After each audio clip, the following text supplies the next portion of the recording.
battle. Little Mac.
Start the battle.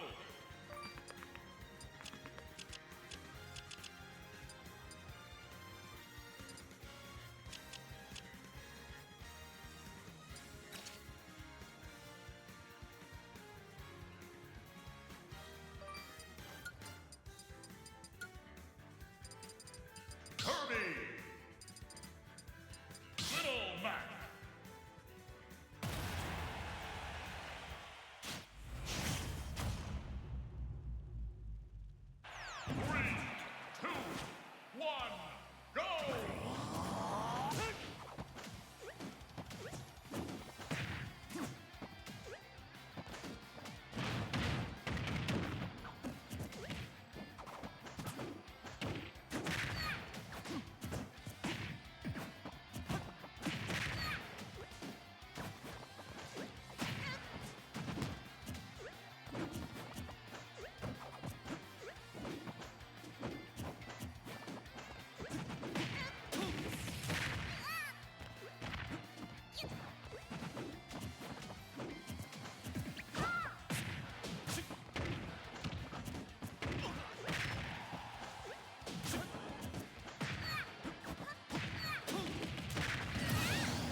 That'll look too easy for you, son.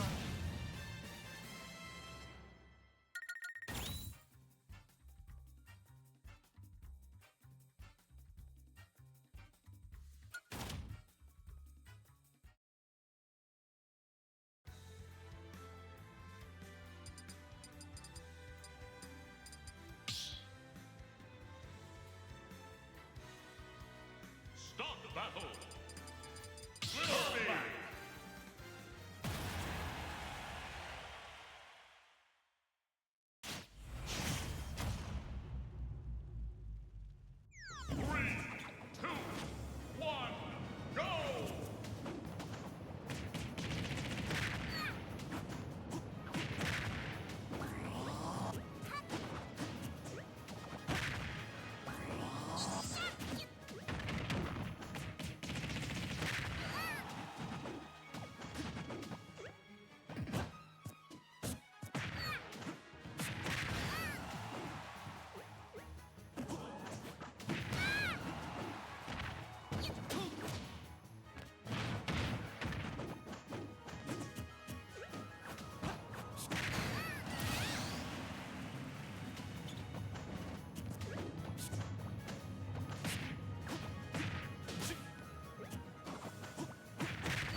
comms. Hello.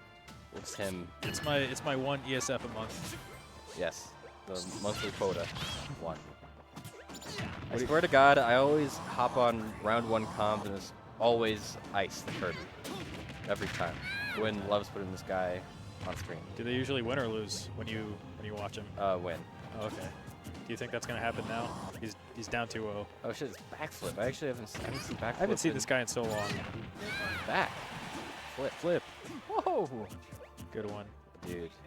Ice has that dog on him. I think He can reverse. He's a I think dead he dies. He can reverse 3-0. And okay. He can reverse 3-0. He can do it. Ice has. I mean, from what I've seen, oh my god. I think the games themselves have been close. Oh, goodbye. Let's go. Maybe not. Unfortunate. What do you think he kills him with? What do I think Ice is going to kill him with? Yeah. 3 back airs and then die 3 times in a row, and then he's going to reverse 3-0. Oh, good parry. Oh, that was a true punish. Kirby forward smash is like weirdly good. It's insanely good. Kirby, all of his normals are so broken.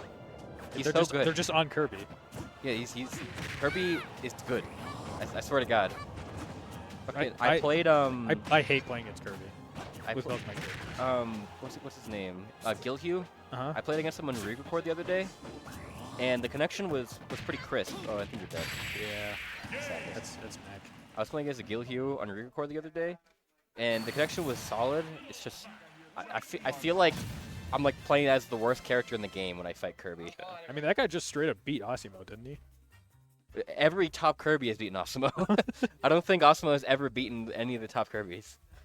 That's crazy. Ryu loses -2. We gotta start having the conversation. Shadowcat MZ on stream. Shadowcat MZ, the Paluditto. Are we serious? Yeah. This is what's happening? Should have put me on stream. Your Palu? I have a nasty Palu. Don't underestimate my Palu. Text on purple background under where it says 75 minus. You should please, alright. Look at this guy's fucking Majin hat. He's a fake fan. Dude, look He's at this. never seen Dragon Ball. Look, this guy's never met a president before. I've in his never life. met a president in my life. Big fan. I have been in the country of 2. Oh, I have a fucking mustard stain. Oh, look at this guy. I should end myself. I got it on Trump's flag too. That's like That's like borderline. I'm gonna get deported. That's grounds for euthanasia, honestly. Dude, Donnie T is watching. He'll this stream. administer it personally. The deportation? No, the euthanasia. Oh, where he just beats me to death? Yeah, with a sledgehammer. No, with fists. Oh. Bare fists. The American way. Yeah. I don't even know where that's from. I swear I've worn this shirt like 3 times. I don't really like wearing this shirt in public. I wonder why. I've worn it to the gym before. When's the last time you had mustard? I don't eat mustard. Oh, I don't know. I don't own mustard. It might be like oil or something. Maybe. I don't use oil either though. You ever cook with turmeric? Oh, I cook with turmeric like almost every day. Yeah. Okay. It might be turmeric. Also, I hate people that pronounce turmeric as turmeric. It's not a tumor. You don't get a tumor from eating this spice. It's turmeric. Fucking Andre says turmeric. I don't know who Andre is. Your favorite Wolfmane. Oh, that guy. Gamby. Gamby. Yeah. I haven't seen him in years. Years. I hope he's okay. He's working at Sprouts. No, so nothing's changed. He's giving bottles to people. Bottles of pills. Ooh, delicious. I love Red Bulls at 8 p.m. Because the diet one, it's only like 80 milligrams, I Dude, think. 5 calories? Yeah. That's crazy. And that's why I've been drinking like 2 of these at night at ESF Oh now. my god. At ESF. It's only 80 milligrams for one. That's like nothing. Although I have had 3 Diet Dr. Peppers today. So that's, I want to say those are like 60 milligrams, so 180, so 260. I've stopped taking like energy drinks and pre altogether. Imagine. My sleep is better because of it. I have just started working out earlier in the day when I take my pre. So that there's a longer period in between taking pre and sleeping. Because it's recommended that you have like 7 hours between pre and going to sleep at least. Yeah. And I know you like to work out at 1 in the morning Yeah. and probably go straight to sleep. No, I'll sleep at like 5. Oh, nice. And it's still not enough time. It's 4 hours. Yeah. You need 7. So you should start going to sleep at 9 a.m. I have to wake up at like 11. Go to sleep at 9 a.m. Oh my god. This will fix your problem with sleep. Oh god. What are your thoughts on Palu Dittos? I have no thoughts. I don't think I've ever had a thought before. This is my first time. What about you? I hate thinking. So you've done before and you just like it. Yeah, I don't like it. Thankfully, I'm ignorant. I have seen this Ditto. I feel like 2018 yeah, I was gonna say like 2019. I saw this all the time. Ooh. This is kind of interesting. I wonder if these two have ever played because I feel like it is like fairly even between like who the better Palu is. Yeah. This would be the true determination. Yeah, I think both these guys are kind of in like the 1-2 tour range. Yeah. And these are our only 2 Palu names. What if I don't want to? All right, goodbye. All right. I hate solo comms. Mip.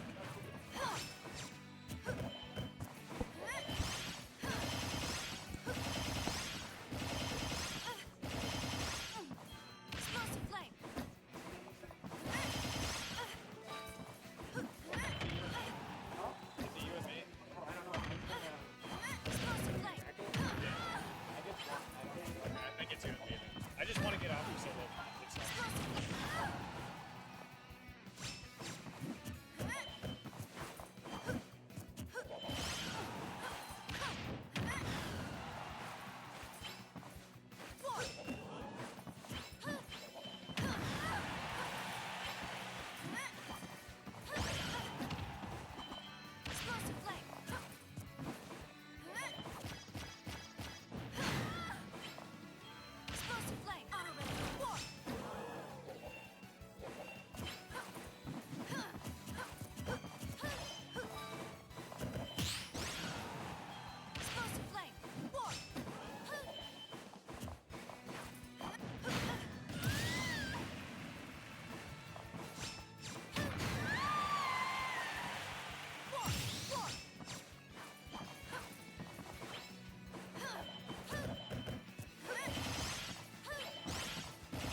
Start battle. Palutena. Palutena.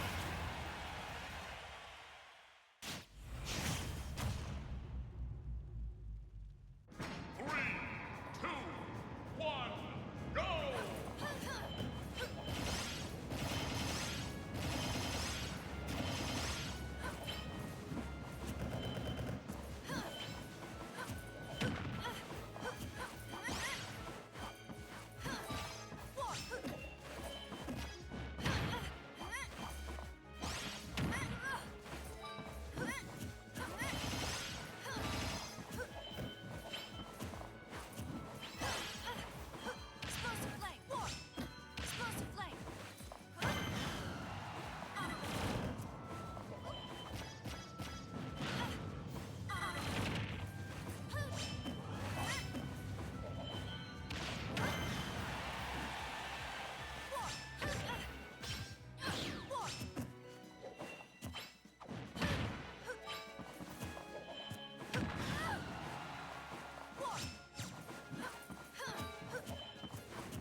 battle.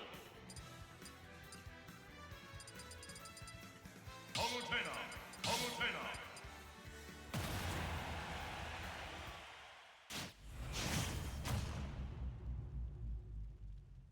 3, 2, 1, go!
It is. Yeah. No, game 3 right now.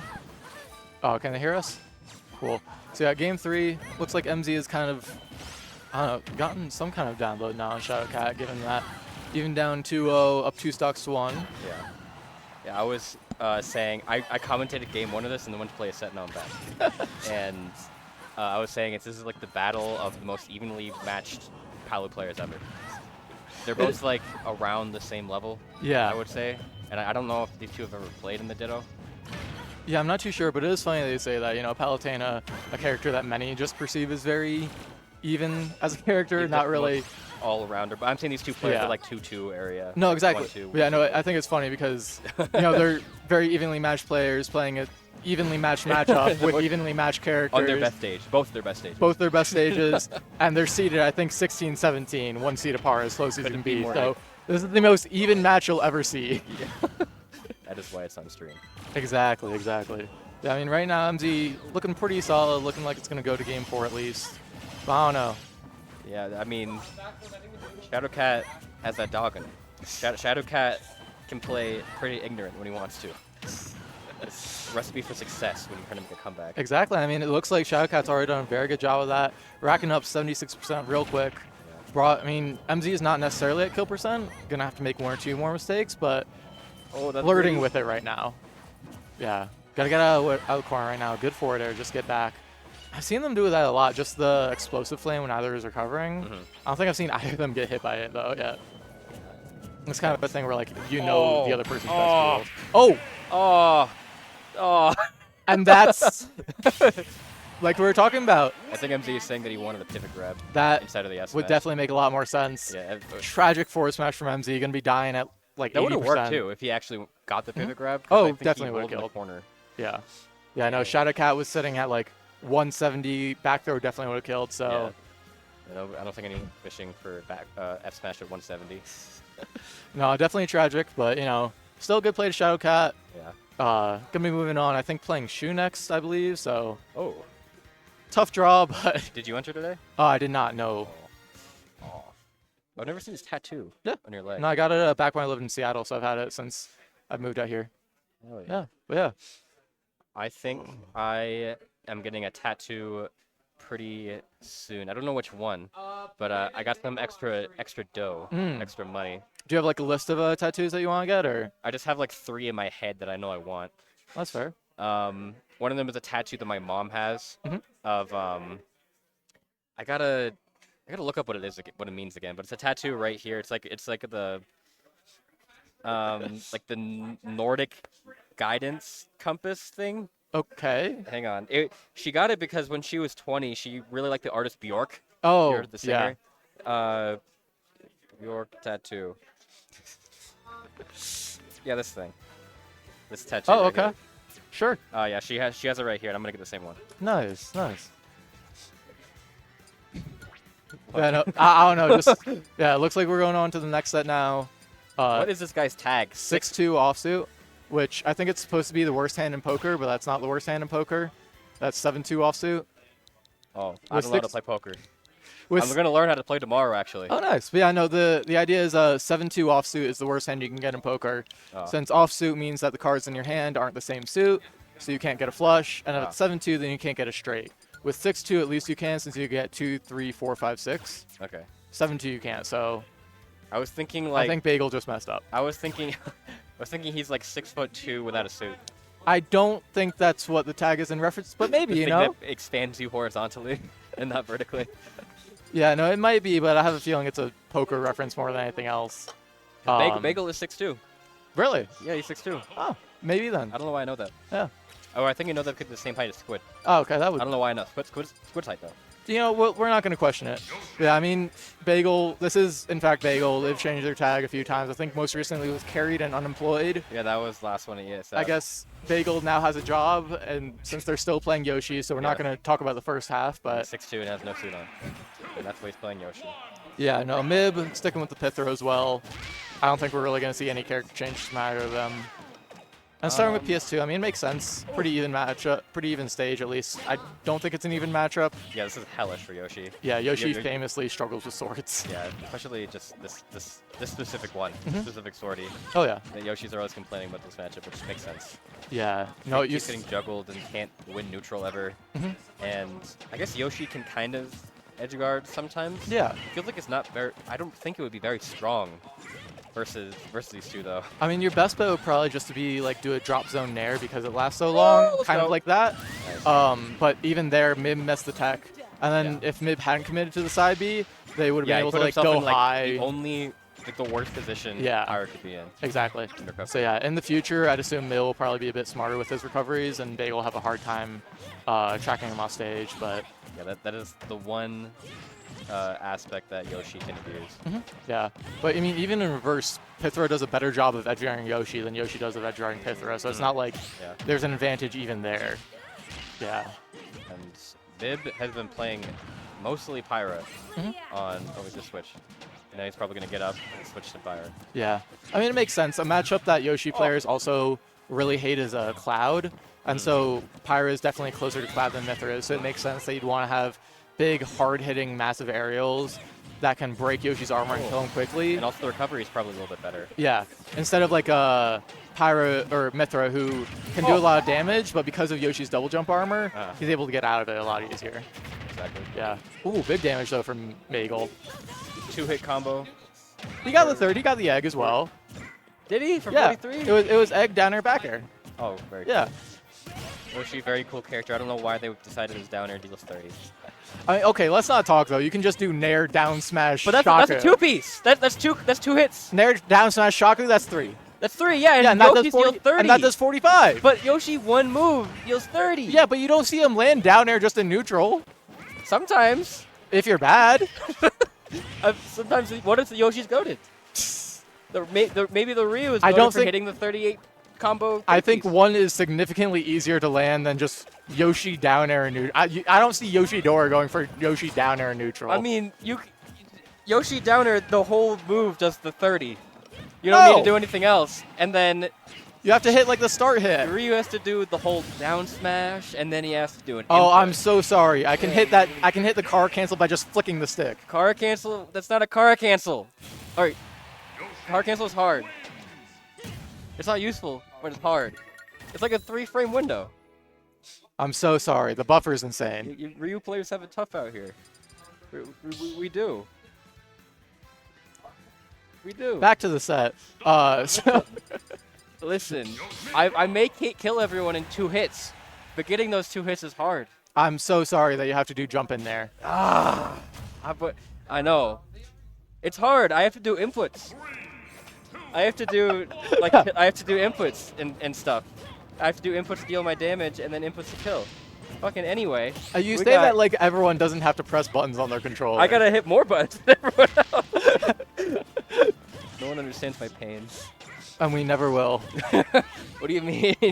The world is this is a real world. Oh, did he land? I think he might not have his jump. Okay. Yeah. Either way, able to make it back. Yeah. Um, Yeah. No. Gamers are the most oppressed class, and within them, Ryu players are the most oppressed. That's what I'm saying. Nobody understands. Interesting by Bagel. I mean, Mib is off to a much stronger start this game. Last time Bagel was just kind of able to get in Mib's face and just press advantage from there, take an early stock. But right now, Mib's doing a very good job. The last game just kind of just zoning out. Kind of snowballed Exactly. for Bagel. Yeah. And he got like one early edge guard, and he just didn't get hit for a while. Yeah, no, he did a very good job of just keeping the lead. But right now, Mib playing pretty solidly. That back air earlier almost killing, so I imagine the next one will. Yeah. But gotta be careful, as we said, off Oh, stage. This is where Yoshi can really make his money. Oh, no. Switch into immediate there. Interesting. Yeah, no, really good landing option, especially for characters that don't have disjoints like Yoshi. Did you see Olive kill someone? Yeah, it was Blur Yeah. at like 10. Yep. That was awesome. That was No, great. Blur should not have been up there. I just forgot that was a thing that happens. Yeah, no, neutral air has a lot of really strong base knockbacks, so Yeah. it'll just delete you instantly. Oh! Oh! I think he lived. No, he's dead. Oh, wow. Yeah. No, he'd already. I think if you hadn't thrown like an egg or two earlier, Yeah. it would have given him the extra hype. But because That's you true, had, yeah, that's yeah. right. No, Mib great down there, good recognition, and just able to get a real quick stock. Even though he lost this one, he's still a stock ahead. Yeah, this is so far the battle is snowballing. Yeah. Just whoever gets the first kill. I mean, that makes sense. That's kind of how this matchup goes. Like, if Pithra gets the early lead, they can just play Pyra and zone out Yoshi with the big aerials. If Yoshi gets the early lead, they can kind of force Pyro to approach, and Yoshi has, like, such a good Battle Shield game. So, I mean, it makes sense. It's just, last game, Bagel got the lead. This time it's Bib, and we're really seeing how that affects the later stages of the game. Got went for footstool downer out of shield. Does that work? I I think it worked in Mewtwo. I've seen that. Oh, are you Yeah, dead? I think it works on really tall characters. Yeah. Oh, that should. Oh, Oh, let's go, good double armor. jump armor, but still though. He still has no jump. Yeah, actually. got the combo off of it. It's like a melee interaction. Oh, dead? Unless we also wish. Yeah, no, really good dare drift from Bagel there. Yeah. It will survive a second longer, but I don't know I how still much feel it'll like Nib last. could have thrown out like one of his bigger hitboxes to Yeah. cover everything, like up tilt. Probably, Okay. but Nair will do the job, even it right back up. And a funny number. One of the funny numbers. One of the many. No, there's only one. There's only one. There's only one. What's the other funny number? I don't know, like 21, 4:20 on the clock. That is a much funnier number. Yeah, I like. if there's I like 21 more. 4 minutes 20 seconds left on the clock. True. Yeah, Sweet number. 96 is a good one. Mithra. I've heard the kids really like 67 nowadays. I don't know what that means. I don't still. know either. I think it's like yeah. I've seen that. I've seen people do that. The Yeah, I think it's a it's one of the. basketball player. I think it's well, no. There's no good basketball players that wear 67. The closest would be Luka, but he wears 77. Every time I see the meme, it's like someone doing this. It's a basketball player doing this. Is it a baseball I'm looking thing? it up. Yeah, I would love to know what 6'7" means. Yeah. You talk about the match real quick. We're back to PS2. Yeah, we're back to PS2, and right now Bagel is getting cooked off stage. Oh! That tipper, I don't know if Pyra up here is a tipper. I don't think it does. Okay, apparently it's from LaMelo Ball, the basketball player. Okay. Right. But he does not wear the number 67. So what is it? It's in reference to, it's from a song by Skrilla. and most people believe that's in reference to 67th Street in Chicago. Ah, cool. I have no idea. Aren't you from Chicago? Not. Didn't you used to live in Chicago? I'm from the north suburbs, Ah. so not Chicago if you're from Chicago. Yeah. I do not claim Chicago against actual people who actually lived in the city. Yeah. South side. Yeah. I mean, right now, if this game follows the pattern of the last two, MIB has already gotten off to a pretty strong lead in the first minute. So. Someone was trying to coerce me into going to Chicago tournament. Dash Dance? Dash Dance. Yeah. And I think I might go because my friend Santi. Did I ask? Or yeah. did I go to both? Dash Dance, I saw that. Unfortunately, it is the same weekend as Port Priority. So I'd already committed to going to Port. If it wasn't, I'd probably try and go out as well. Yeah. But I just wasn't sure if I could go to Port. Oh my God, that's disgusting. Blocked. Yeah, I mean, just great recognition from MIB there, knowing that Bagel wasn't going to press anything and just try to drift the ledge. Yeah. Putting out the single jab, and that's enough. That is just, oh, okay, yeah, there's the dead? Oh, I think he might have saved him. I don't know. Yoshi did still have the air dodge, yeah, but the air dodge. Yeah. Either way, I mean, you're not too upset about it if you're MIB. Oh, you're still up a full Wait. stock. Yeah, has the full. Yeah, Again? Okay. Not twice. My God. Yeah, I mean, this is kind of how I expected the set to start off. Just we're seeing it a game later.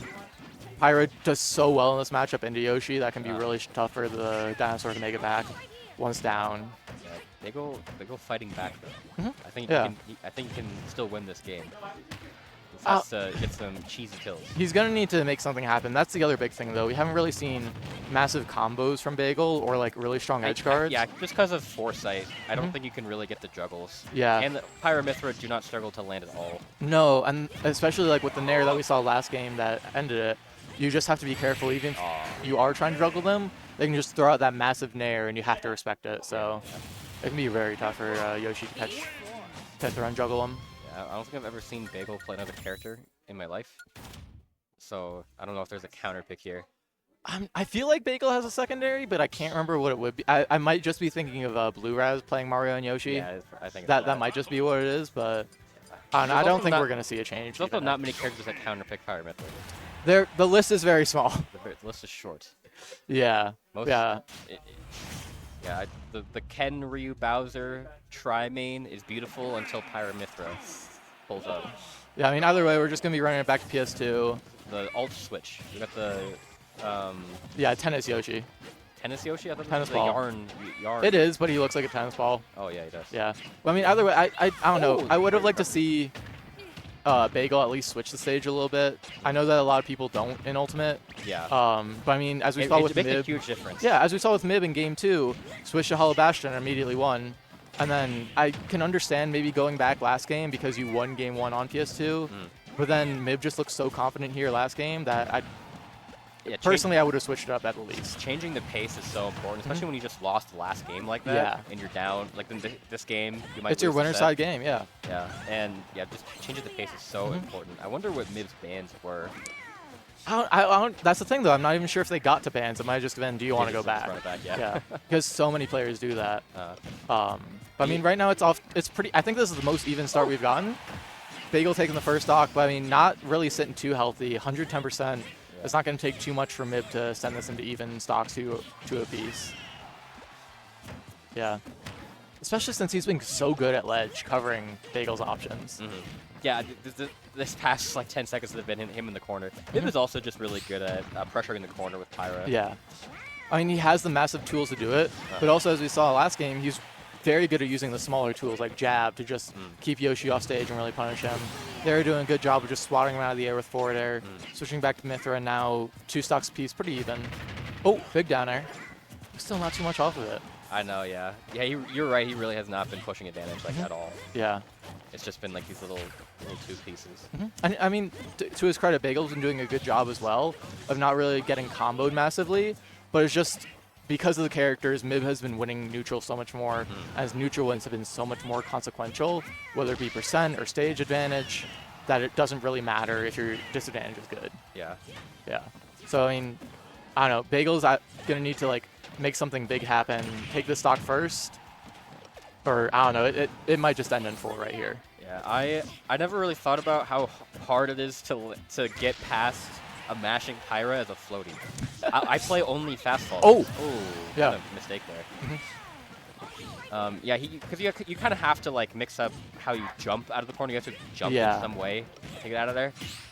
And yeah, Yoshi, he's just so floaty. He just kind of has to sit in place. He has it a bit easier because he has such good air mobility. Mib has to mess up. But yeah, it does seem like the onus is on Mib to miss something instead of Bagel to make the right play. I mean, right now he's doing a really good job. Oh! I think this is the biggest lead we've seen from Bagel since game 1. So if he's able to really push it here, get some more extra credit, or even seal out the stock, that'd be massive going into game 5. This has been such a good advantage. Oh yeah.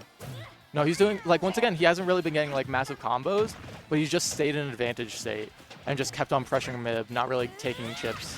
So, I mean, already racked up about 90% on Mib's final stock. Yeah. No, that forward air will not let you through. Everything. Yeah. Gotta be careful, though. I mean, as we saw, I think, yeah, last set with Shadowcat, no lead is safe. Yeah, you're right. Yeah. No, we saw MZ unable to close out a last stock with about 100% lead. Yeah, they got F smash at like 60. Yeah. No, and Pyra F smash will kill a lot earlier than Palutena's. Pyra edge guard will kill. I think down air up smash will also kill here. It might. PS2 has a really low ceiling, so okay. No combo off the up tilt. Mib just going into the corner though. Yeah, 80%. That's a lot of damage against Pyra. Oh, no. Back air. Gotta be real careful with your DI there. Oh, really good grab. Yeah, no, just immediately throwing him back. Mib isn't so comfortable in the corner. It makes sense that he want to just get him back there. Down tilt, no up air. What's the landing option though? Bagel, look out! Real good B reverse. Runs into the Mib has laughed Bagel in percent. How do you get out of the corner? What is just that? Jump in reverse nair. I don't think he wanted to do that. No, but I mean it worked. No punish and back air. That'll do it. Dang. Yeah. Tragic. I mean, Mib bringing that back Yeah. again with Pyra. Pyra. yeah. Jaws Milk God. No, I mean, that was just really good composure from Mib, even though he started the stock about 100% down. Yeah. Just not going to let it really get to him. Just played his game, able to bring it back and seal it out in 4 games instead of letting it go to 5. Yeah. So really good play from Mib, but also, you know. I was rooting for Bagel. I would like to see a game 5, admit, yeah. It's Bagel's my goat. Mib is also my goat, but I can have there's a greater. You can of have all multiple time. goats. Yeah. Yeah. It- A farm can't Yeah. sustain itself with only There's one a goat. great of all time and greater of all time and then greatest of all time. The greatest of all time, Yourself? Donnie T. Oh. With the mustard stain. I finally realized I didn't even know you were pointing out the stain. Yeah, here. no, that's why I point. And I realized it's a turmeric stain. Oh, that would do it. Yes. Yeah. Because I don't eat mustard or anything yellow other than turmeric. Okay. I am not going to comment on this because I don't really want to. That's fair. Bye-bye. Yeah, no, we're going to be going into Yaz Milk God next. I don't know. I feel like these two have played together a solid bit just because they travel together in carpools a lot and go to a lot of the same events. But also, if you had to ask me what their record is or the last time they played, I don't think I'd be able to tell you. So I'm very curious to see how this goes since, I mean, being a Fox player, Fox Pac-Man is a matchup that I'm pretty familiar with and a matchup I enjoy. And then these are also just two players that I very much enjoy as people and watching. Yeah, and being a Pac-Man player, I really know a lot about Pac-Man. So. Exactly. What's your favorite bell setup? The hydrant, where it shoots it for. No, dude, I played this dude at Kansas City that played Pac-Man, and he had some setup with the water and the hydrant and the bell, where it went up and then shot diagonally down at me. That's actually crazy. Yeah, no, I don't know how he did it, but it really caught me by surprise. Because like I've seen setups where like they'll put it in front of the hydrant and then it shoots out. Yeah, it shoots straight forward. Yeah, but I've like, never seen it go diagonal or yeah, heard that. It went diagonal down. It really freaked me out. And I died. I lost the game. Did you for like it. jump in your seat? No, I just started laughing. I was having a good day, so it wasn't a Fair big enough. deal. Well, yeah, it looks like their head-to-head is pretty even. 4-3 in Milk God's favor, but they've traded the last 5 sets back and forth. Perfect. So we're gonna have a good set. Yeah. No, last one was 3-0 in Yaz's favor, but most other sets have gone at least the distance, so this will probably go a bit further. There's no audio coming out of these Game audio, mics. yeah. Okay, it's just your voice and my voice. Yep. Yeah, I know. It's just we get to get real up close and personal. Please stop. I have no idea what stage they went to, but if I had to bet, it'd be PS2. The theys and gays on cons. What? No. No, we still can't hear game I audio. can't hear, bro. Go Pac-Man. Yeah, Pac-Man. I wasn't able to hear Pac-Man, game audio for the other side as well. Pac-Man. I'm not. I have no idea what those knobs do, so I'm just not gonna touch them. Okay, that does that. But yeah, starting off on PS2. I mean, I feel like it's slightly Fox favored, but nowhere close to unwinnable. Yeah, I never take Pac-Man to PS2, or at least Milk God to PS2, for no reason other than I think he's the most comfortable on it. And Really? with a character like Pac-Man, where like the spacing of the setups matters a lot, I feel like going to the stage where they're most comfortable with the platforms, That's and fair, yeah. the space, like I don't know. Yeah, no, it does give them a lot of space to kind of run around, set down Hydrant, and charge up the neutral, charge up the bonus fruits. And I feel like that's really the game plan, right? Is you want to keep Pac-Man from being able to set up just like that, illusioning through the Hydrant. I haven't seen that. Yeah, no, it's a good tool from Fox since because Illusion is able to go through the Hydrant, you don't have to worry about jumping over it, where Pac-Man would be ready to like back air you or something like that. Yeah, the Minion equivalent is grabbing. Yeah, no, Jobs has been doing a really good job of using that side B, since it is pretty committal, but also like you just saw, it can combo into kill confirms like up air and back air. 100%.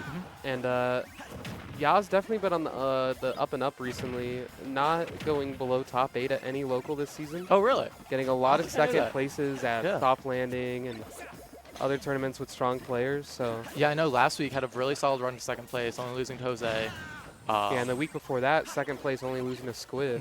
Yeah. So now coming out here is the 3rd seed, right below Shu and Smirk. I mean, definitely a front runner to get like in that top 3 range. Yeah. But I mean, another player in that same conversation is Milk God. So Yeah. No, this set determines a lot for their paths. Definitely wanted to stay in winners and keep a clean record on this bracket, and that's why coming into this completely even game so far, Milk God definitely wants to start bringing it back a little bit. Oh yeah. No, I mean Milk God is seated a bit lower, but they're both in that same range. So either of them It's a could take toss-up it. round. You know Exactly. what I mean? You could switch it and put Milk God at 3 seed, Yaz at the 6 seed, and no one will look at it any different. Exactly. Yeah. I mean, as you can see, they're still very evenly matched. 2 stocks apiece, 2% separating them until then. But Yeah. I don't know, Milk God off stage, not uncomfortable at all, especially in a matchup like Fox where you're not really worried about being edge guarded. Yeah, I'm really happy with how Milk God's playing, considering he hasn't touched the game in 2 or 3 weeks. So definitely like playing really comfortable despite the lack of attendance recently. Yeah, but I mean, as we were talking about, it's the kind of thing where you remember pretty quickly. Milk God had a set before this against Wilson Ader and was able to get through that pretty cleanly, so no reason to think that he wouldn't be And warmed up Wilson now. Ader's good, Yeah. too. No, another like kind of player that came out of nowhere, so. Yeah, he just moved here from Arizona. Oh, really? Yeah. Nice. Yeah. Oh, yeah, once again, we see Yaz going for the side B through the Hydrant. Yeah, and Yaz really aware of the Hydrant health like meter as well. Like Pac-Man, usually what they do is they either hit it once and now it's gonna be like knockable, or they'll just knock it immediately. You know what I mean? Yeah, I mean Fox does have a bit of an easier time. Unstaled back air will break it, but staled back air won't. Wow. So you can pretty much always, if it doesn't break from a back air, you know that the next hit, no matter what, will break it. So you can kind of use that as like your metric. Yeah, like, and just being aware of like what options you have with the Hydrant like that. That should have been a kill. Super good. And yeah, gonna find it anyway. Milk God coming in with a lead here. Yeah. Jaws definitely wants to get this stock fast before one of those Pac-Man 80% combos can come out. I have a feeling we're just going to see a raw up smash. That's kind of been Yaz's calling card for the longest time, I feel. Dude, I need to see Milk God punish these illusions. He needs to just like sit behind his Hydrant and shield. Exactly, yeah. And that was something that I was kind of wondering, because it does go through the Hydrant, but illusion Not go still through doesn't go shield. through shield. It's Yeah. so punishable.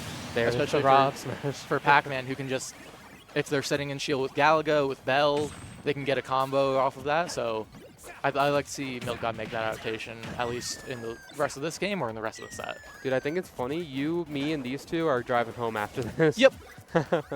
Yeah. No, whoever wins gets a shotgun.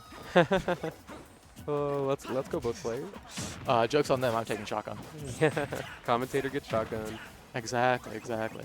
Yeah, I mean, right now, going to last stock. Yeah, I mean, it's pretty much last hit for Yaz if Milk God finds the good hit they're looking for. And, dude, if Was that that was kind gonna, of- yeah, that was kind of similar to what I was talking about. You saw that, like, kind of arc it went on. Yeah, I think it has to be that the bell has to be hit while it's on the Wow, downward yeah, trajectory. Yeah. No, that actually makes 100% sense. Instead of just dropping the bell. Big reversal. Oh, yeah, Big and now reflect. coming in this last hit, Yaz definitely wants the ledge trap, finding the back Oh, air, no. but runs into the active bell. Lucky, though, Milk God wasn't able to get a larger punish, only lasted a down air there. And you got to be real careful now. Milk God really hunting for a back air or a bell.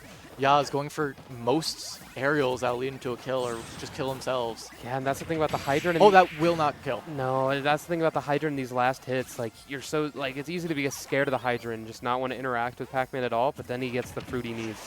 Oh my god, that almost barely killed. lives. Oh my gosh. Oh, that's terrifying from Yaz. Yeah, That goes back for air a might do it. And that back there was going to barely do it, but that's another small thing in this matchup. If that hydrant hadn't been there to push Yaz slightly upwards, he would have been able to recover in time and get out of that without getting back thrown. yeah, and even if he still got back thrown, he would have at least made it to center stage and lived barely, I think. No, so that's actually insane how close Yeah. that was. That's the thing about the Hydrant is it's very akin to Steve Wall, where like it just creates this barrier that you can't really get past without committing a lot of resources. Yeah, but I mean, either way, incredibly close game one. Could have gone either way, no matter what. I mean, if Milk God had gotten clipped by that Firefox at the end there, it would have killed. If Milk God had just F tilted, that would have killed as well. So, game two, run it back, same characters. I don't see either of them switching since neither of them probably have secondaries. Yeah, Milk God sometimes takes out the Hinson and Yaz with the hero, but not No the reason to matchup switch. for either of them. We are going to see a Sand Shade show. I like that. Going to Town. I don't know about Town. Is one of, I know it's good for Pac-Man. I know he likes the space and he likes the flatness. And I don't really know what Yaz is looking for out of this stage. I mean, I think in general, Fox enjoys Town in certain matchups just because it gives him the space to run around. I think Pac-Man can enjoy that more, so I'm not sure about that. But also, it can be a lot easier for Fox to kill off the side just because the blast zones are closer, especially when a character's in the corner, where Fox can really excel. I know that Pac-Man is good at getting out of the corner, but if they don't have Galaga, they can really struggle. So I think that might be what Yaz is looking for. And then also on these FD transformations, Fox is one of the few characters that can juggle Pac-Man pretty consistently, just with the threat of Hydrant or up air. So I think Yaz will really be looking for those three things. I agree, yeah, 100%. But it is still a very good stage for Pac-Man, so it's not a net. It's not as if there's no downside to going to Town. Yeah, I get definitely wanting the space for Fox, especially when you're playing against Pac-Man, where it's Oh, really scary great when you're in chance. his space. But Yaz making it scary to be in his space right now, almost taking that early kill with that up air. And Yeah. No, really clever side B from Milk God, though. yeah, I need Milk God. Milk God is still getting hit by every illusion when he drops Hydrant. He might be saving it for game 5. Yeah, but I mean, also, there's no guarantee you get to 5, so. I mean, honestly, it'd be really smart if he's great back air. Like, definitely the type of kill move where you have to be right on the money, and he really was. And same with Milk answered God right hitting back. that back air. I mean, that once again, though, that back air from Yaz, we saw that earlier with the up air that almost killed. He's been doing a really good job of chasing Milk God's jumps in the corner, which Milk God has been doing a lot of. Just, when you're panicked, you want to jump out immediately. Yeah. And as Pac-Man, like, you're not really aware of your jump as a resource as much, just because your recovery is so infinite that, like, it's an easy habit to get into. And, Yeah. there's the illusion right through the Hydrant again, entering Milk God's space with the water. The water's going to Crazy save him. F-smash. Yeah, and Milk God ready with the reversal. Yeah. A huge lead for this. No, really Man. good recognition, knowing that the Hydrant was going to push Yaz off. Yeah. And just ready for him to immediately jump back. Yeah, I was that- talking about how Yaz was catching Milk God's jumps, but we see he just immediately reversed. Yeah, that's the thing about that F smash is, like, you don't have to have the best idea of what exactly they're going to do. You just have to know exactly where they're going to be. You don't even know when they're going to. You don't even need to know when they're going to be there. It'll be there no matter what. Yeah, it's just like enter this area, you die. And Yeah. this game is looking pretty rough for Yaz here. Yeah. No, I mean, Town, as we were saying, such small blast zones. That up smash killed like 60%. Yeah. And now sitting all the way back at even percents, it's not going to take much from Milk God to bring this all the way to even. And I mean, if you're Yaz, you have to avoid so much here. I thought I was expecting a Hydrant, Still not gonna but kill. yes, from center stage back airs. Oh, the F throw will not kill either. Apparently not, dude.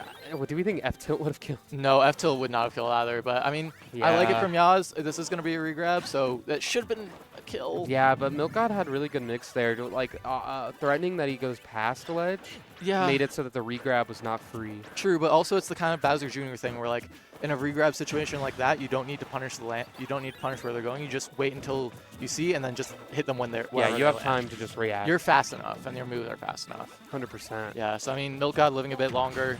finally going to get killed with back air, bring it to last stock. And that's the type of thing that Yaz just does not want in a game like this, is like for one Pac-Man stock to go on a little too long. Exactly. That's how like a game like this just gets away from him. Yeah. I mean, Milka's been doing a really good job now of like kind of being ready for the illusions from Yaz, as we saw in the last one, hitting him with the apple. We saw earlier him shielding, getting the back throw.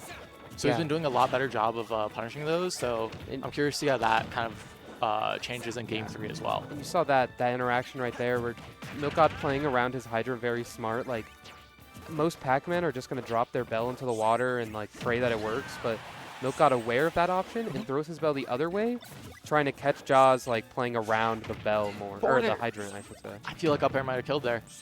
I mean, that's the scary thing, though. We've been talking about how well Milkod's been doing with this lead, but Yaz is still not out of it. Fox has insane 100%. So one good advantage, and he could be back, but 100%. You have to win neutral first, and that nair. Never mind. Back hit neutral air. Yeah, that'll send Yaz straight into the blast zone. No kill sparks needed. Milkod going up 2-0 in the set now. Yeah, and then that game was definitely more comfortable for Milkod. I feel like towards the end it was getting a little scary, but definitely was coasting off the big lead he made in the middle of the game. Yeah, no, that F smash on the second stock was massive. It was such a tide turner.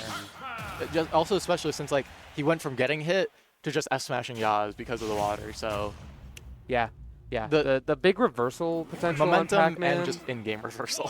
Yeah. All right, running back town. Fair enough. I would be curious what the other options are, but I don't think it was a stage issue last game. No, I think outside of dying very early, it wasn't a big issue. And I think F smash would have killed maybe 10% later. Interesting from Yaz going high both times. I mean, it worked on the second one, but also barely. You don't necessarily need to go high against Pac-Man in that situation. Yeah, I don't even know if Pac-Man has a 2-frame option. Down tilt, down angled F tilt, and down air can both 2-frame. Yeah, but yeah, I mean, it's not really You're not gonna super die. threatening. So I don't know. I'm not a big fan of going high there. I do like the side B being used as a tech chase, though. I think that's a lot better of a tool than just in neutral.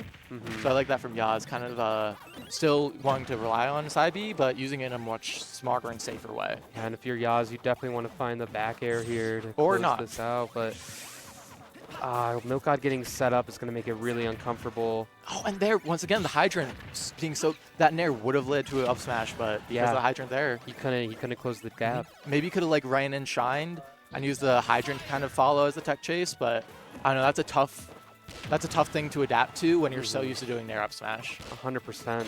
Oh. And yeah. Is that gonna come it never back comes down? back down. Yeah, if you reflect it on the way down, it does not come back.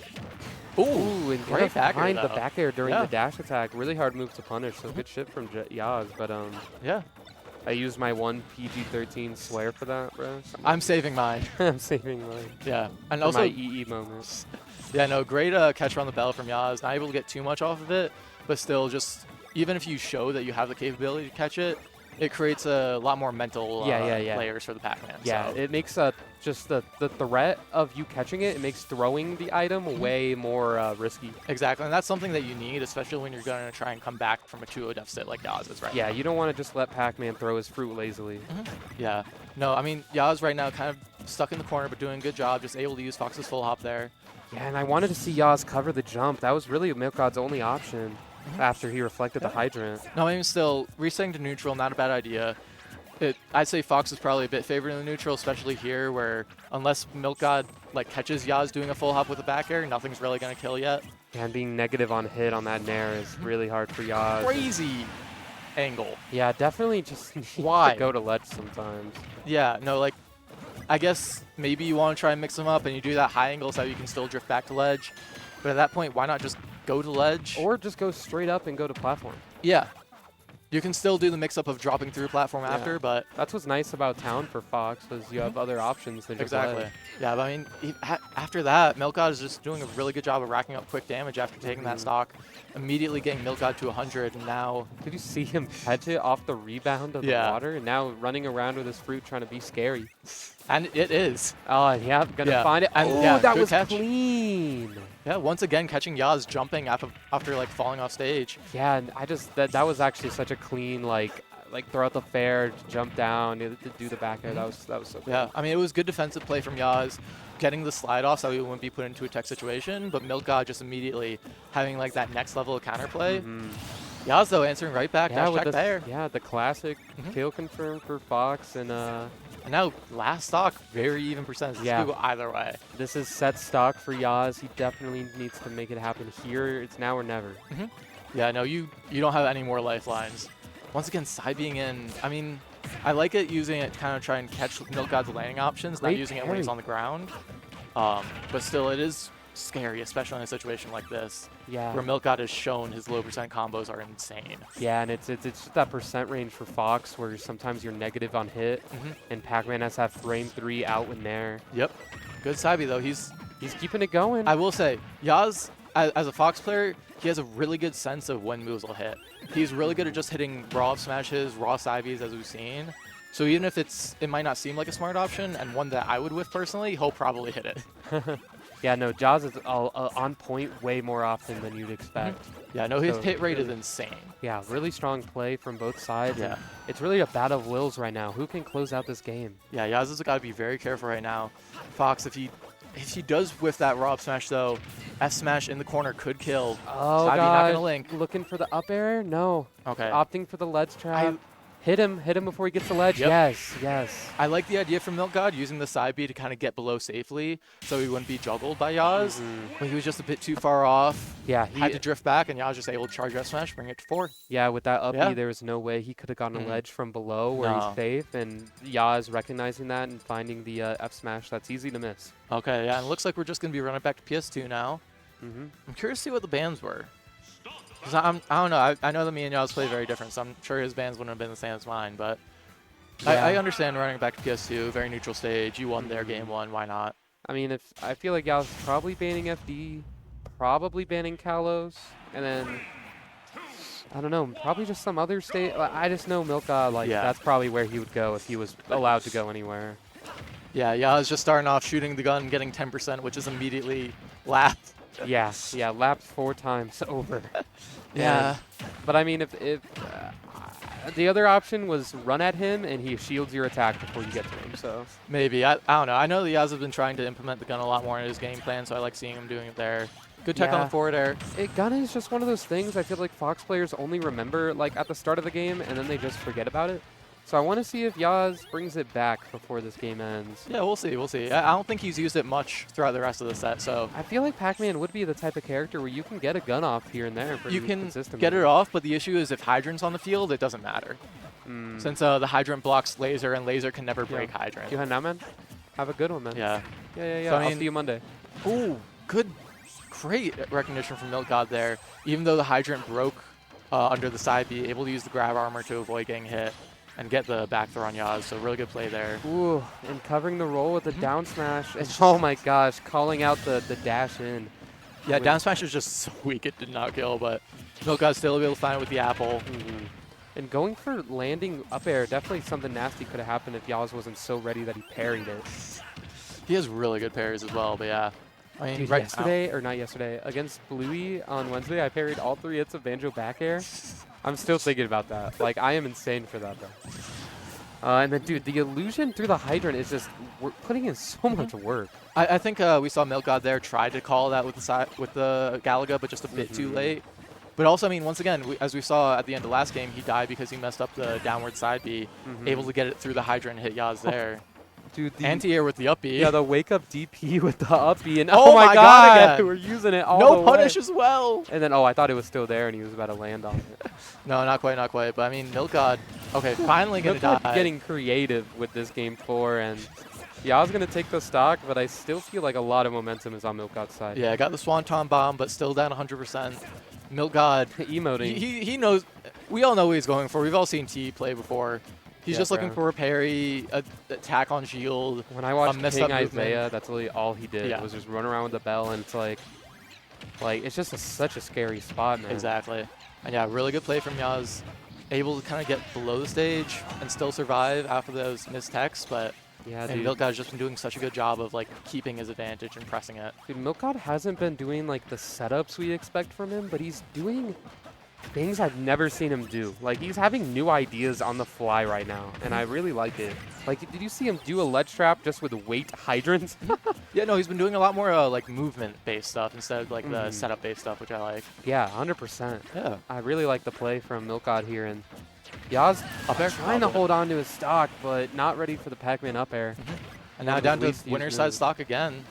He's got to make something happen. Side being through the hydrant, no punish, but nothing really for it. Yeah, I mean, if you're Jaws, like, this game is going to be a mountain to climb, but if you do climb it, the game 5 is looking pretty. Oh, yeah. No, I mean, coming into game 5, having won the last 2, that's a lot of momentum, but there's no guarantee that you make it there, especially when you're already at 50% on your last stock in this matchup. Dude, one hard read from Milkgod, and you might just die early. Yeah, no, if you get hit with Bell at ledge, that's it. Okay, he's making it back. Oh, he's easily making it Yeah. back. Bayo and Pac-Man just air dodge into the blast zone just to get away from you, and you can't chase him. Good catch from Yaz, though. Got the meaty dash attack in the back air, and now bringing Milkgod to last Practically stock. even as 50%, well. that's very doable for Fox.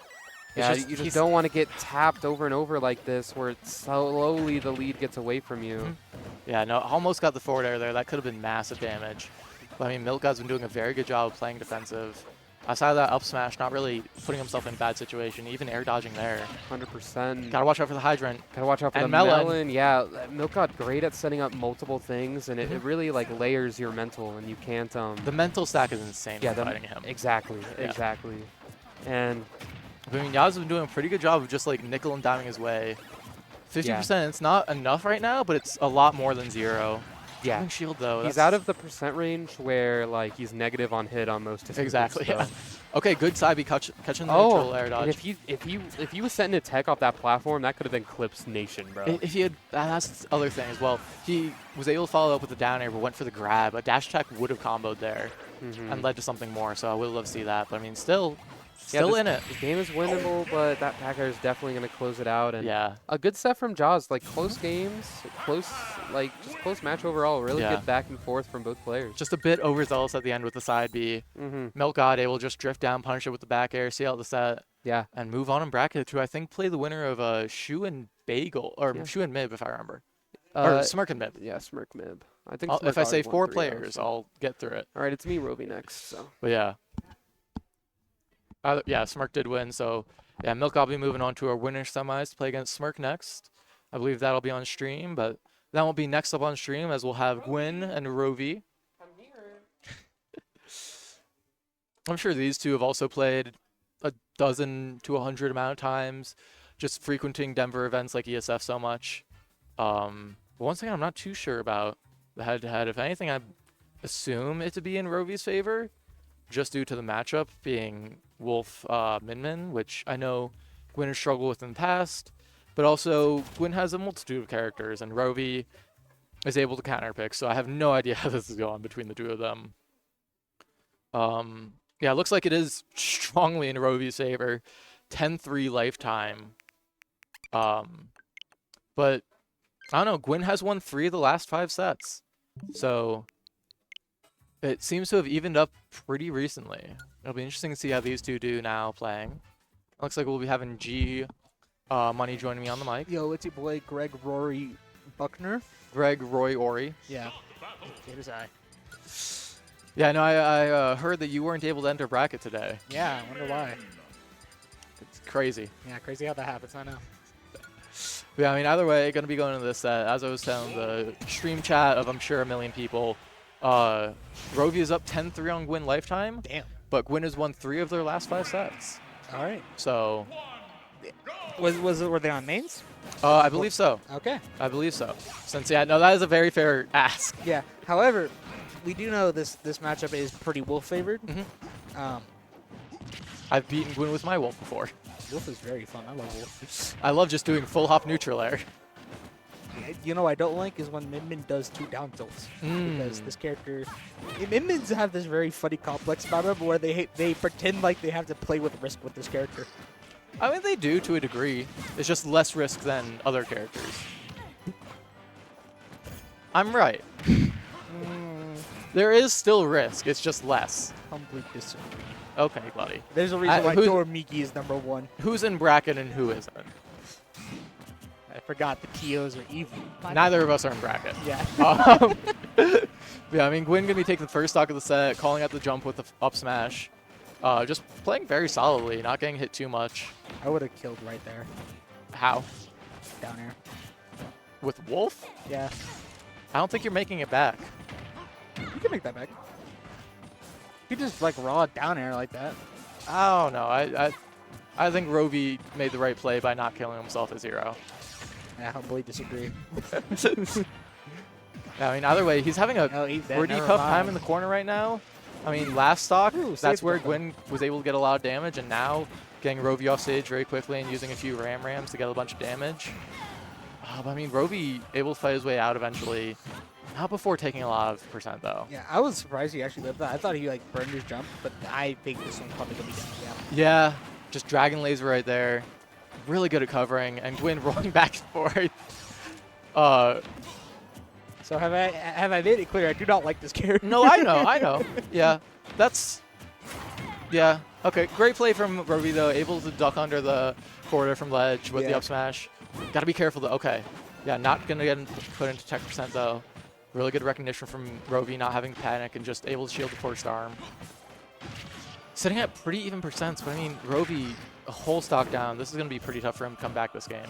Yeah, he's gonna need to make some kind of crazy play. Yeah. To even up the set, and then he still has to like contend with the fact that he's also been lapped percent. So Yeah, no, this is looking pretty dire for game 1. yeah. But it is Wolf again. This could. Yeah, no, that character has some insane comeback potential. Yeah. I mean, combos like forward air, back air, Wolf Flash, neutral air in general, just being a great neutral tool. Wolf can definitely make it happen. It's just Rovi needs to get this second stock first before we can even begin talking about that. Yeah, and this entire stock he's been down and then runs right into the Fox up smash. Gwyn closing out game 1. Yeah, I mean, Gwyn able to get 2 callouts with that up smash, doing a really good job. The first one, anti-airing. The second one, just calling out Rovi for running in. Really good recognition from Gwyn, able to get 2 stocks there. Looks like we're just going to be running it back to PS2 now.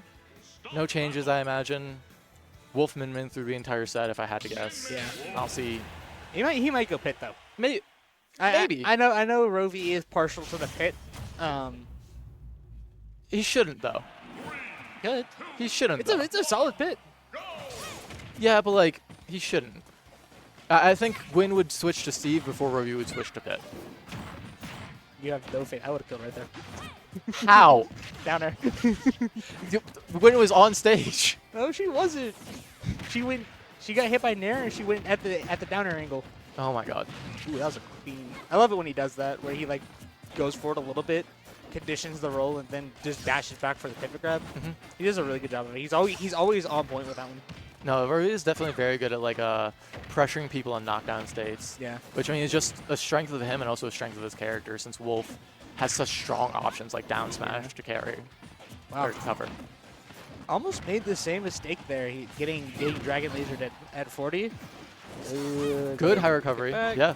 I mean that's one benefit of PS2. It has the platforms there, so you can recover to them if Minmin's on the ground charging. I think that's what makes this matchup really good. Is that on this stage specifically is that Min has to like has to be on her toes at all times. She can't just throw out like an F smash and expect it to cover. But the Megawatt for the can't reversal, throw that out. Yeah, you can't throw that out. Air F smash. You can throw out the aerial forward smash, and Gwyn will be getting the first stock of the game once again. Yeah. Quick 35 as well. Gonna be living the F tilt as well once again. Ooh, is this that? Yeah. That's No, Gwyn still has to jump. Oh, didn't realize. Yeah. Okay, not able to fly out of the corner. Rovi just able to forward tilt. Yeah. Bring it right back to 2 stocks apiece. She had a plan though. I saw the down tilt coming. She was waiting for it, and then Rovi just I think recognized the situation, got the F tilt out just fast enough. So. Yeah, no, being very preemptive. We love a good preemptive strike here in Colorado. Yep. And yeah, Rovi gonna be evening right back up, even in percents right back up as well. It is always justified. Yeah. Well, That was a reflected laser. My comms are different. Okay. No, I know. That's part of the reason I get like I didn't really feel like entering bracket or anything. I mostly just wanted to come out here to see people and commentate. And also, since I'm on commentary, I get to commentate with a load of different people, including yourself. Yeah, unfortunately, I'm sorry. It's why do all the Roy mains have self-image issues? I get it, David. Hope he's not watching. I love you, David. I know if he was watching, I love you, David. Okay, going for the up throw back air there. Gwyn recognizing very correctly it is not a true combo and people should not get hit by it. Oh, but gonna get hit by the Dragon Laser. Gwyn once again up in stocks. Yeah. I mean, 85%, that's pretty healthy. Gwyn or Min Min, a surprisingly heavy character, has pretty good survivability, especially since we haven't really seen Rovi get Gwyn off stage too much. Yeah, but that upside's not gonna steal the deal, even No, though even on the platform. Wolf sucks, buff him. As I was saying, Min Min, surprisingly heavy character, now has Rovi in a very tough spot. Able to Wolf flashback, and I think still has jump, so Yeah. really good resource use there. Gonna roll in up smash. Gonna finally take that stock. Still down 50%, but again, we know Wolf can make these comebacks. Oh yeah, no, I'm playing in a better position than he was at the end of last game. So doing marginally better, but not necessarily the position that you want to see him in, especially now off stage at 100. And that Ram. Not electing No it to jump. go forward. That's Not- going to be the sock. Yeah, not electing it go above the platform, which I understand why. Once you do it once, you kind of expect your opponent to be on the lookout for it. But as the great broski for Street Fighter 6 said, you kind of just gotta do it until your opponent starts punishing you for it, right? You can do the same thing against Leo over and over, and if he doesn't punish it, keep going for it, right? Yeah, no, Aki, very much the wolf of Smash Ultimate, many are saying. Hey, we all know those British really love dogs. I don't know where I was going with that. Okay. That On to game 3, running it back to PS2 though. We're going to ignore that. Moving on. I can't go. Yeah, you can hop off after the. You can hop off right now if you want. Okay, no, I'm gonna fix this. Okay. So Sure. Moving into game 3, We can go to commentary therapy. Rovi already at 86%, just narrowly gonna avoid that Ram though. Gwen going to pan it down smash, going to pretty much finally get got the tipper it. down smash. Yeah. First time Rovi's been up a stock this whole set. Might be signs of life. Yeah. No, and also just really good play from Rovi there. Finally getting a tech chase that he's been looking for, and a tech chase that he's made a lot of money off in the past. So, I mean, good to recognize the situation and get the punish accordingly. And, I mean, that's a massive swing. This is, as you were saying, the first stock lead Rovi's had, and he's taking full advantage of it. Yeah. Like to see like different plays coming out, like where you try to go for that like down throw, up throw, back air. That throw is dry right now. You can grab a Red Bull from the Red Bull fridge from our gracious sponsors, Red Bull. Holy shit! It's a Red could you Bull. grab me one? Sponsored by Red Bull. What you want? I don't know, just one. But yeah, I mean, Min gonna be able to seal that stock out with another call out on the jump with up smash. Gotta be careful. Okay. Yeah, no, Rovi in a very scary situation of getting back thrown at ledge, but able to make it back. Up smash still not gonna kill though. He's doing a lot better job of playing around the arm. Oh no. What was the game plan? Okay. Yeah. Playing around the game plan and also just recognizing when Gwen is going to hover around in that threat bubble is. So now he's actually being a lot more proactive in his out of shield game. Exactly. And Rovi's, I mean, this game in particular, one thing I've noticed is just he's had better and more stage control throughout it. Whether it be controlling center or using lasers to control space, Rovi has just been doing a very good job of either stuffing out Gwen's approaches or doing safe approaches himself. Yeah. That's really been the difference maker. Just, I mean, even now we see Gwen has stage control and has immediately brought it all the way back. I wouldn't say all the way back yet until like you have the stock. This is Wolf, and he still has the power to just go through your arms like that, which that is such a powerful trait. All the way back. Hey, you still got to make up the 50%. Never mind. All the way back and leading. And it's over. Yeah, I mean, really good play from Gwen there. Calling out the just instant side B. And getting Rovi off stage. Still has a jump. Went never up mind. very low and able to make it back. But Still in the corner. At 124, it's not looking too good for Rovi, despite having such a monumental lead. Oh my god. Oh, big down smash. Oh. Are we going for the drop zone? Nair, that'll do it. And that'll be it. And going to secure Instant. game 3, signs of life. My god. That was a roller coaster. Yeah, almost choking out there. However, Rovi keeping his cool there, getting the game, taking the game 4. Thank you, Red Bull. Taking mine open. Hayden, switch the commentary cam, please. Thank you, Red Bull. I didn't want to see Greg deep-throating a can. I wasn't deep-throating it, okay? Oh, sorry, you were just teasing it. I was edging it. Running it back to PS2. Yeah. I mean, as we saw last game, Rovi was able to get 2 down smash techs on the tech in place, able to win that game. That might be a big change that we might see since he didn't get any in the first 2, which he lost. No, I do feel that the sudden change of game plan back to just the lasers is not going to work out super well like Rovi wants it to. Because I get the idea, like you want to use your transcend to live. Oh, no. Gonna live though. Oh! Not the spike. Yeah. And I get you want to use your lasers a lot, right? But then you are also opening yourself up to Min just saying fuck you and hitting you with an arm. So Yeah. I think Rovi's last game plan of I'm going to play a lot more in your face and you can't do much about it was a lot better. He's showing a little bit of timidness though, which I'm not sure where it's coming from. Would you describe it as scared or just timid at this moment? I think timid. I think after that up smash, I'd describe it as scared. I think it's fear. At this point, Yeah. I think it could be fear. I mean, he just kind of sat there after eating a Min Nair on shield and let Gwyn up smash him, so. Yeah. Rovi has this weird habit where you just Oh, get there we go, instantly though. passive and then does that. Yeah. The crowd immediately responding. Hype ESF. You think that there are more than 20 people in this room. Yes. I mean, just resetting to neutral. I think even if Rovi's lasers aren't doing the best, I still think just sitting in center stage is better. Yeah, I feel Just having that stage control. I know Min doesn't care as much as others because her presence is always there, but being just as far away from ledge as possible is important. Yeah, I feel like this, again, Oh. little bit timidness. I don't know. I feel like the workhorse aerial for this matchup is the Nair, right? Because you look at it like how much it does, right? Yeah. It goes through the arm. It's a great combo starter. It does that. Yep. It gets Min off of you. It gets him off stage. It can Yeah. edge guard. Yeah. Yeah. It really is Wolf's main tool in this matchup. So, I mean, we're seeing Rovi throw it out a lot, rightfully so. He might have heard us. That's okay. It's not mid-set coaching for commentators. Mid-set coaching is also allowed in Colorado. I keep forgetting that. Yeah. I hate that, but I don't know. It's an interesting change. I mean, right now, Rovi's just doing a really good job at keeping Gwyn at ledge. Gwyn, though, just immediately fighting off very aggressively. yeah. Kind of struggling with the ledge trap though. I think his biggest fear factor is worried about being reversaled off the ledge and like flying across the other ledge. Yeah. And then all of a sudden you're on the ledge versus Minion, which Yeah. is terrifying. I mean, the biggest thing, though, is just Gwyn has been doing a really good job of living for so long, holding onto these stocks.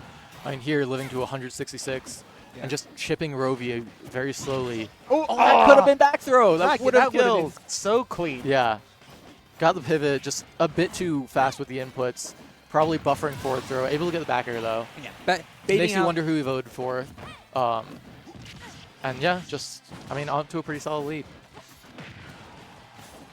Liberal. Yeah, I mean, right now, Rovi's got to find a way to just get as much percent as he can. Since we've seen with Gwyn, low percent is kill percent. Yeah.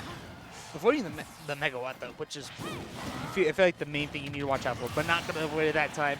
I mean, you were right. You have to avoid it. Rovi's just not able to. Yeah, I am right. You want to avoid the hits, guys. I think a famous player once said something similar to that. I don't think so. I think I came up with that. Yeah, I mean, right now, that's the thing. Even when Gwyn is in the corner, it's terrifying because she can just reversal you like that. I will say, Rovi with the quick return back to ledge, I think saving his life. I think any slower, he was dead. I don't know. He's been very quick with the recoveries, whether it be up B or side B, but Gwyn has also caught on to that and gotten a few big punishes for like instant side Bs. So you have to be careful. It's a very delicate balance. Yeah. Gwyn, though, more of her strengths as a player. Is her ability to pressure, very safely pressure platforms, especially with that Ram, and this is not me complaining about Min. I actually think she's very great good about catch on the roll. this. Narrow avoidance of the... Yeah, here we go. Going into kind of a last hit situation now. I mean, Rovi's got Gwyn in the corner. This is where you want Gwyn to be, but just immediately rolling and down tilting away. I will say, the confidence to just do that when you're at 93 and Wolf is shielding, kind of crazy. Especially, yeah. No, it's... Rovi in the corner. No Dragon Laser. What's the punish? Okay. Rovi's just able to double jump to center, but gets thrown immediately away. Seeing that timidness. Parry, but the second Dragon. Oh, this might be it. Yeah, and that'll do it. Gwyn getting their 4th set over Rovi lifetime. Wowzers. I'm going to be moving on to play Shu in Winter Semis, I believe, next. That's crazy. And there goes our victor. Go away. We didn't ask for an interview. Oh. Hayden, blur that. Take it out of the VOD. Take it out of the VOD. Yeah, it sounds like, I mean, this bracket's gone, oh, I was about to say this bracket's gone pretty much to forum, but actually in losers, backflip with a 3-0 over Bagel. Oh, wow. I can't imagine that matchup is good. Apparently, we might be wrong. I might have been, or my What imagination's is- not the best. What does Yoshi do about up smash? Nothing. Apparently. Yeah. Imagine losing to somebody and then the TO and then they immediately tell you to play again. And you have to go play Sephiroth. At least, yeah. I mean, at least it's Sephiroth. It's not like you have to go play Little Mac, True. which Rovi might have to play Little Mac next. Okay. All right, but up next we have Smirk with the president shirt versus Milk God, sponsored by Mister. Yeah, no, I'm not sure if these two have played since Smirk made his grand return, but I don't know. I know in the past it's, I think, all Smirk, Really? as it is with most players in Colorado. Yeah. Yeah, but I mean, I don't know, a bit of a change of pace. We're gonna be starting off with the Bowser. I know Smirk has been playing a lot more Bowser recently. I don't know. I think he's just said this character is his soul man. Very sad soul man. I can understand that. He's kind of Bowser-esque as a person. He's kind of built like Bowser. Yeah. I think. No, I get that. Very, very chunky, Yeah. rotund. He's got his shell.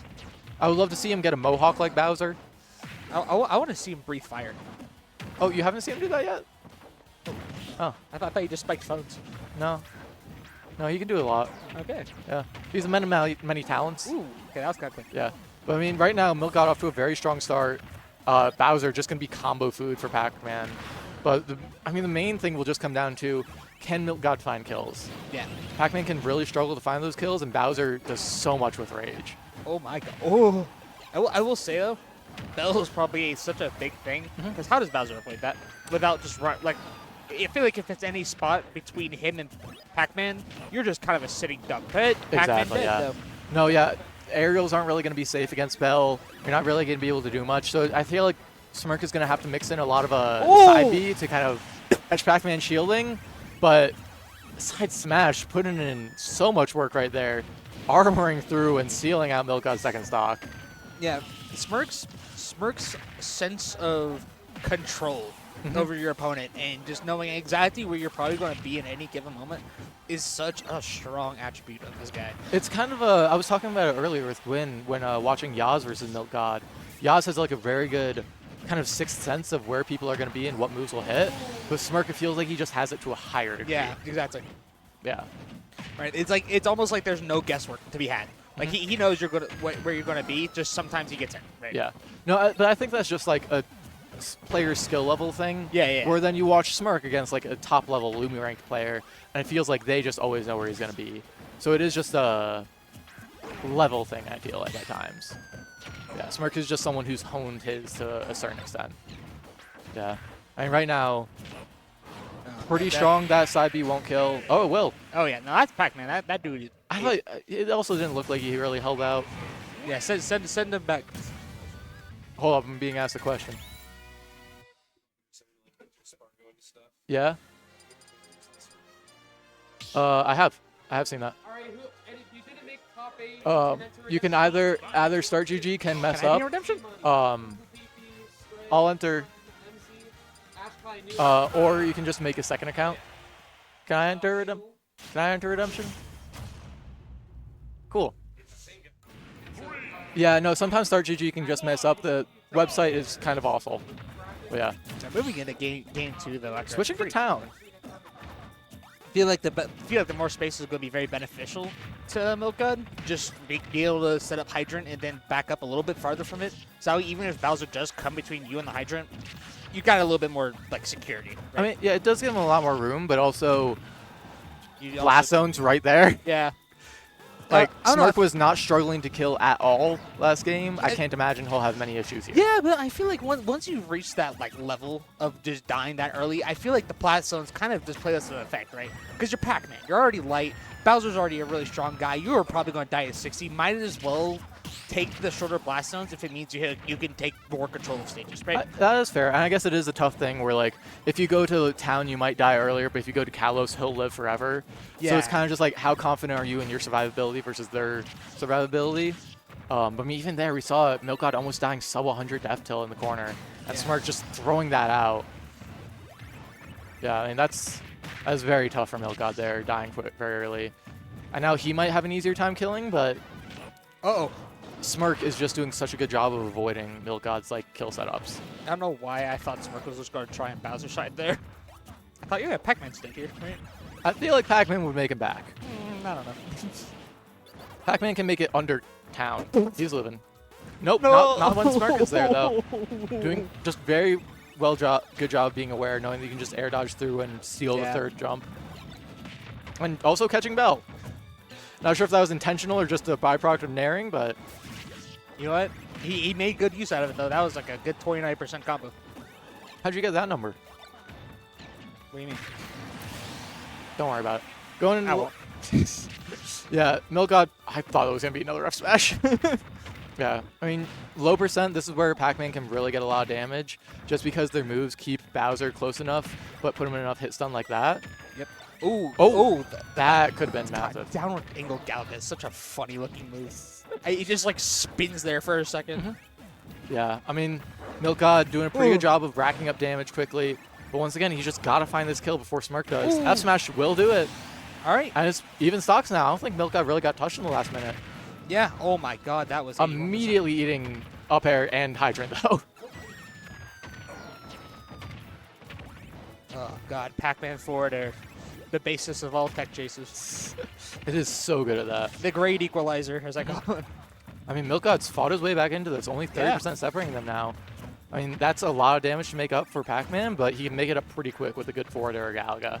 Yeah, what Milk God's really doing different now is that he's picking his moments to between charging fruit and his just running in with fair, just a lot better than he was last game. I think this is kind of what you're talking about at the start of the match, where Town just gives him so much more space to run around, where he's really utilizing it to the fullest. Yeah.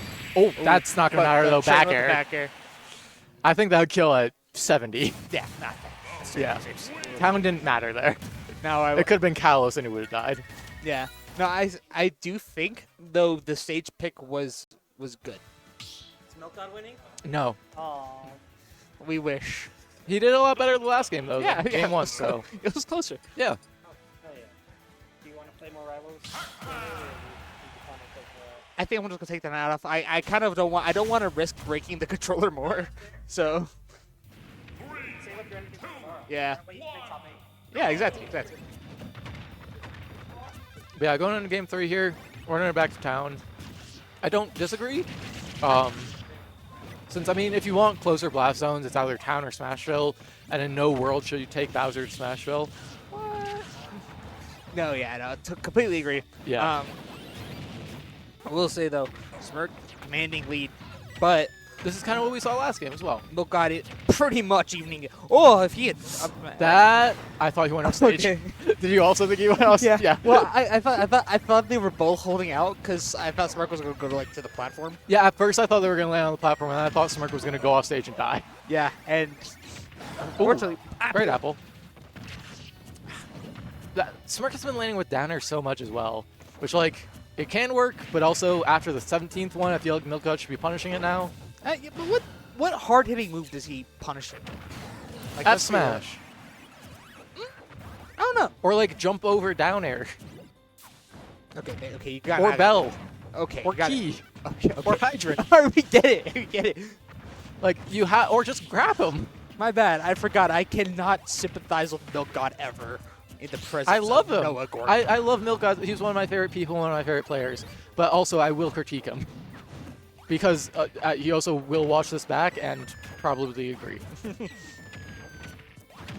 Like that. Don't get hit by that. That's my coaching. You could have given to Bowser right there, and that would have been really funny. Yeah, no. Let's just talk to him directly now, since we know he'll watch this back. All right. So, Brendan, what you did wrong there? I like your hat though. Smirk, I hate you. I mean, either way, Milk God has brought this pretty much all the way back to even. This is, I think, the closest it's looked at the second stock. Milk God will be dying there, my fault. But still, Smirk at 100%, it's not going to take too much. It'll take just a bell, really, to bring this all the way to the last I don't stock. know. The last time we saw a Bell Out Smash was a higher percent. It didn't kill. What? Yeah. This game? Last game. No, last game we saw one kill. Did it kill? Yeah. Oh. That one didn't, but I don't know why, but this one. Next one. Bell. Next Bell Elf Smash. Okay. Ooh, past Melon, not gonna kill. Yeah. Okay, either way, I mean, oh god, this is terrifying. Okay, Okay, able to get through. good roll. That up B does have so much end lag. And now, I mean, this is the best Milk God's look going into the last stock now. Even though he's at 60%, last game was like 100. So, I mean, if he's able to make some really good combos just like this, that's the lead. Oh my god. And this, I think, might be the first lead that we've seen Milk God have Yeah. this entire set. Let's see what he does with it. Really, really using that Galaga. Yeah, no, just playing catch with himself right now. Big up smash from Bowser, going to send him up, but... Oh! F smash, I'll do it! And yeah. Okay. All right. Milk God on the board. We officially have a set. Signs of life once again. Yeah. Okay, now this will be curious. I'm curious to see where Smart goes, what his counter pick is. Well, first off, we need to know what Milk God's gonna ban, and I really pray to God he actually decides to ban Smashville. Well, I don't think we'll get to know that. We'll just get to know what Smart picks. Brendan, this is in advance. If you don't ban Smashville, you are kind of stupid. Okay, I we're love going you. Smashville. I love you, but that was. Did you really? Yeah, we're going Smashville. Okay, game 4, going to the one stage we both said that they should never go to if you're Pac-Man. Brendan, I love you with all my heart. This is the dumbest idea you've ever had. What's the lowest he dies at? I'm saying 30. Oh, Christ. Okay, well, let's see. Yeah, going to Smashville, I mean, it is similar to Town in terms of blast zones, but it's such a smaller stage that you won't really have, like, a lot of place to run away from and charge his fruits and set up Hydrant. Yeah, and plus, I actually like taking Pac-Man to this stage because that center platform allows me to have him, like, he can't just set up Hydrant in the center anymore, right? Exactly, yeah. So this is honestly really beneficial to Sprint because now the stage control is just a lot more in his favor. And especially with Bowser, like, this is something that I remember people talking about with Ganon in early Ultimate, is just because there's less stage, he can cover more of it. Yeah. And, I mean, that's the case with Bowser as well. His moves are massive, so a single forward air maybe covers a 10th of Town City, but a 5th of Smashville. Yeah, but it's also because Bowser's moves are so big, the tech chases on the platform. Oh, he has are key. So much He more has powerful. key. I repeat. Oh no! Get down, Mr. President. Oh my god. Is he... Okay. Yeah, making it off ledge, but still... Milk God is... He's fighting for his life right now. Forward air. Okay, beats out that back air. Will Oh kill. my god! Once again, sub 100. All right, 30%. Milk God now, come on, last baby. stock. 30%, baby. He'd have to get like some charge on enough smash for it to kill at 30. I'm saying like 60. Hey, he could get shield broken. He could get shield broken. Oh, okay. Okay, you live best for it. 30. All right, good job, Brendan. Yeah, Price is right. You have now lost. Darn. Yeah, I mean, he can get this kill here, but it's going to need to be like a back air in the corner or a bell or key. Meanwhile, Smirk, if he gets like a good back air, that could just kill Milk God at 50. Yeah. Oh, God. Oh god, we've entered the kill zone. With 194% of rage. Okay, All right, but Hydrant's known to kill people. exactly. Back air. God, this is disgusting. What happens when you miss the tech chase? Reset the whole situation. 5 forward airs. Smirk up smashing at absolutely nothing, but it doesn't matter right now. If any of them hit, the set will be over. Yeah. Milk God has to make a lot happen. And Side B. not living, one of them. living. I feel like he is. Yeah, I feel like it's about to be pretty ups. No, that's the risky thing though. You can't really just F tilt and expect no retaliation. Oh, but he. Yeah. We all have the same idea, right? Like we all saw it. Oh, and that forward air will do it. Go back. Oh, never mind. Switching immediately to the player cams. We don't need to see it said game. You know, I know. It's Yeah. Smashville. Pac-Man was at 125. Smart going to be moving on to winners finals. Just nice red pace that Pac-Man is. Yeah.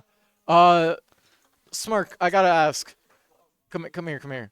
What was your first thought when Milk God did not ban Smashville? I was jumping up and down. Yeah. No, we were on commentary talking about how I've the ones- never seen a Pac-Man not ban Smashville. Yeah, no, we were both on comms like, there's That's no the way one he stage. doesn't ban Smashville. Yeah. He should totally ban Smashville. Yeah. If he goes to Smashville, he will die at 30. Well, it's And not then just as that. we're saying- Pac-Man is just not good on this. Yeah, stage. no, he doesn't have the space. He And so as we were saying that, as Greg was looking down, I saw you pick Smashville. Yes. Yeah, so that was a interesting decision. But I mean, good job. President. Moving on, you'll be playing the winner of Shu and Gwyn. Or Shu and Rovi. Shu and Gwyn. But Shadowcat and Shu are on a good side right Oh, shit. now. Shadowcat took game 1 of the Zero Suit. Oh, shit. I am being told that apparently Shadowcat, the Palutena player, is having a... Never mind. Shu did win. But Shadowcat apparently was able to take a game off the Zero Suit, which better than I've ever done, so props to them for that. Do I have an amateur bracket set? But you played the loser between Backflip and then Shadowcat. That's the wall. And Shadowcat just finished their winner set. Okay, so I have a while to wait. Okay, cool. So I can stay on comms. Great. But I mean, looking at brackets, yeah, it looks like Shu just moved on. We'll be playing against Gwyn in winner semis, which we'll have next up on stream. Rovi and Wilsonator are playing in the losers bracket for top 8s. Shadowcat will fall down to play Backflip for top 8. Shadowcat Mib Backflip. made it over MZ for top 8, 3-0. Goddamn. And then Yaz and Algae also for top 8. That's a good set. I'm not sure where they are. Oh, they're at the very back corner. So I can kind of see. I'll probably turn around every once in a while, but hello there. I'm going to open up chat and see if there's anyone in chat, because there's no chat overlay on the screen that I'm looking at. I am not commentating with Greg Money. Don't worry, he's not that white. You can't not see him. Cool. It's self-explanatory. Yeah, that's pretty self-explanatory. Great. Yeah, it looks like it'll be Shu Gwyn. I'm sorry, Gwyn. I can't imagine this going in your favor. I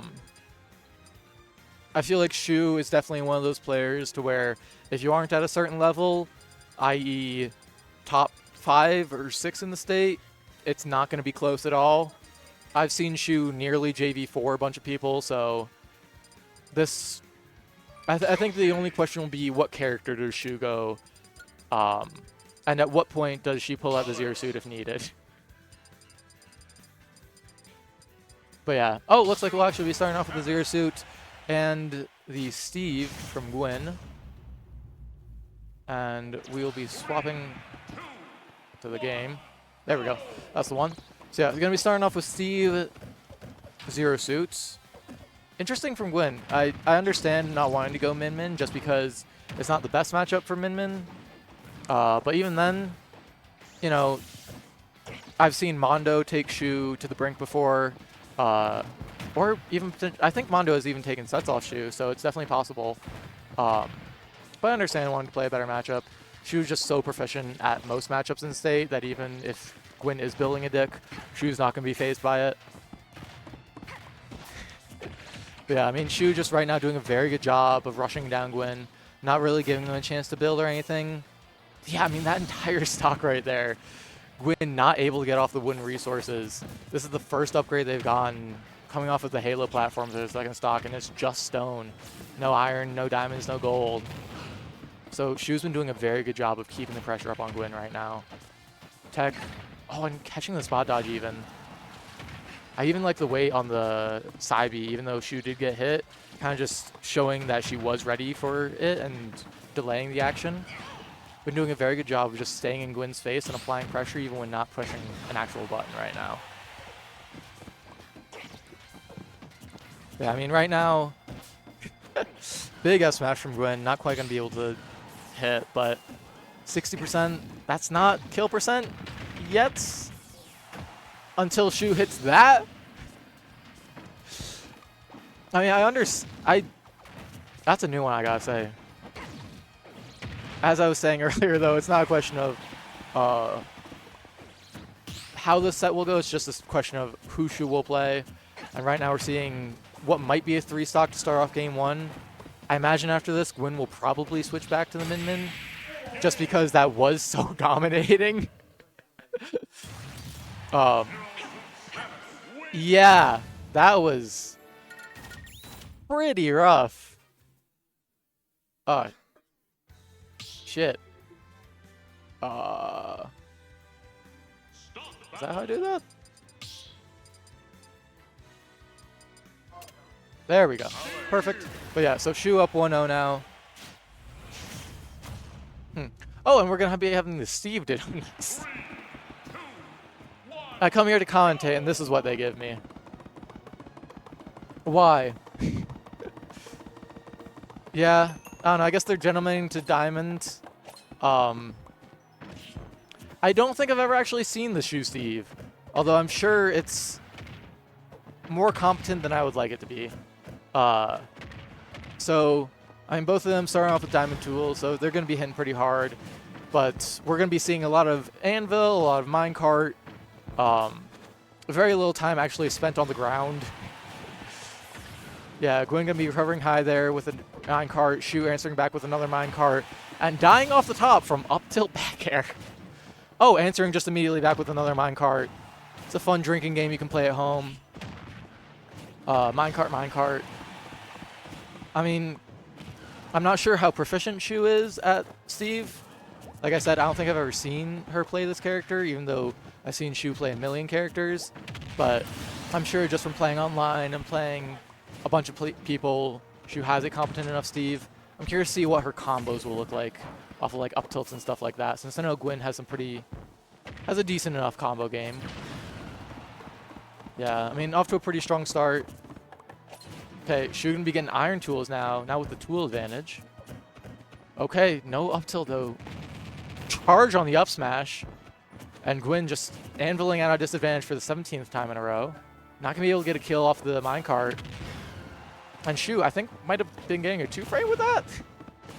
Either way, pretty much evening it right back up, and they are once again minecarting high and anviling low. F smash through the block, what a classic. And we're right back to even percents. Shu going for the most unique setup at ledge I've ever seen. This is a circus almost. Yeah, catching with the down tilt there. Shu gonna be upgrading once again to the gold tools. Just chasing Gwyn all the way across the stage. And getting the up smash. Okay, now we're going up 2 stocks to 1. I think it's been a minute since Shu's gotten hit. Looking very comfortable with Steve, which makes me very sad to say. And just really pushing advantage on Gwyn right now. Not letting Gwyn have any resources or upgrade their tools. And that up smash will do it. Okay. Gwyn just getting up into the crafting table. The hitbox getting extended. That was a 0 to death. Jesus Christ. That's upsetting. Yeah, no, Gwyn passed it over to me since they're playing and you were playing. Yeah, gonna be going into game 3 now. Still running the Steve Ditto. Oh, and thank you. We will be seeing an alt change. Massive. I don't know, that did 22%. I'd like to see more minecarts this game, and we're already off to a good start, so I'm very thankful for that. Shu, though, getting their first big combo, like 3 up tilts.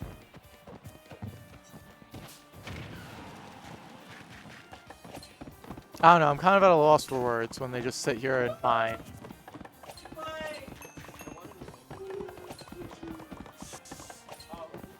MZ, please help. MZ, please hop on, help. Please. I can't do this by myself.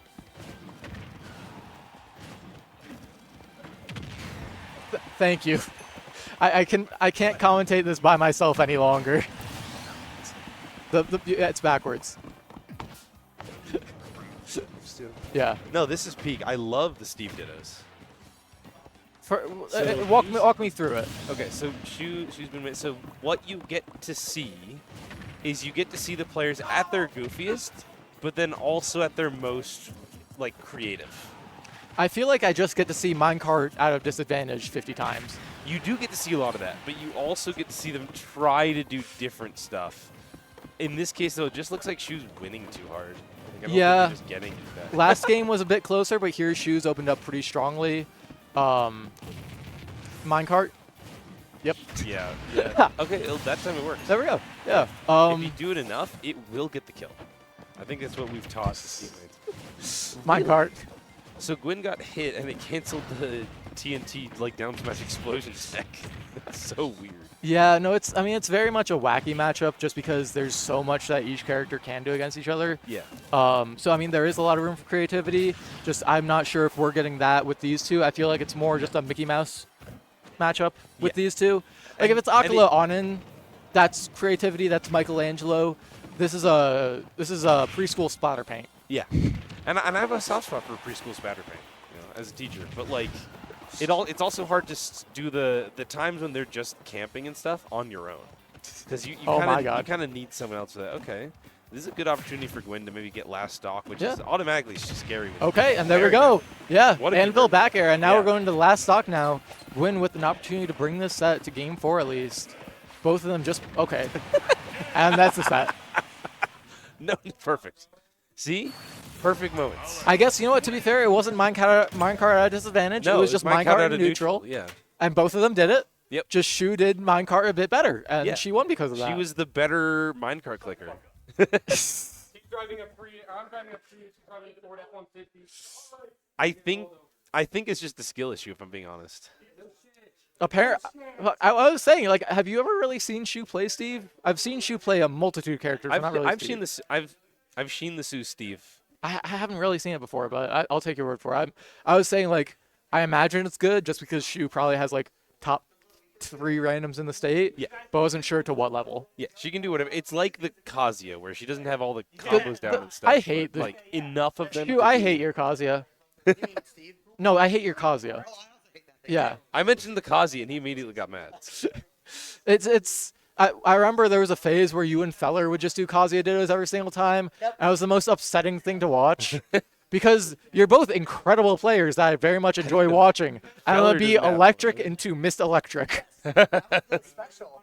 That's special. Uh-huh. It's optimal. I don't know what we're talking. It was awful. I remember at like the first Boulder last year, they were in like winners semis or winners finals. Just Kazuya. And it was Kazuya dittos. And the worst Kazuya dittos, it was like if like Acid has more combos and he doesn't do combos. Yeah. That guy does strings.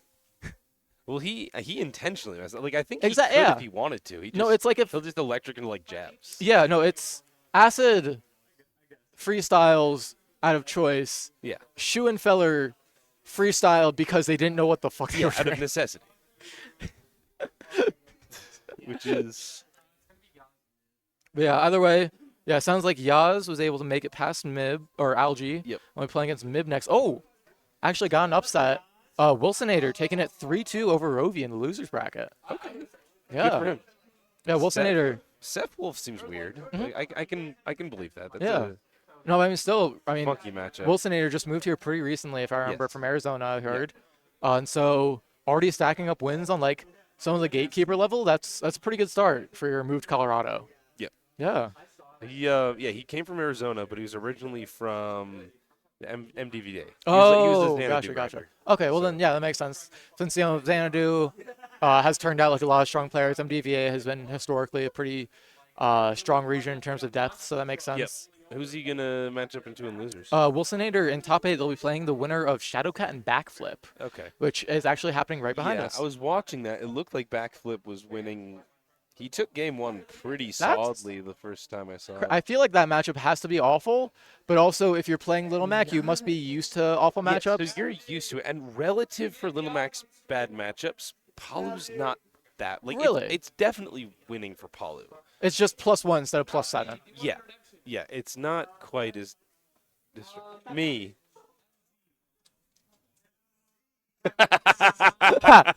You got him scared.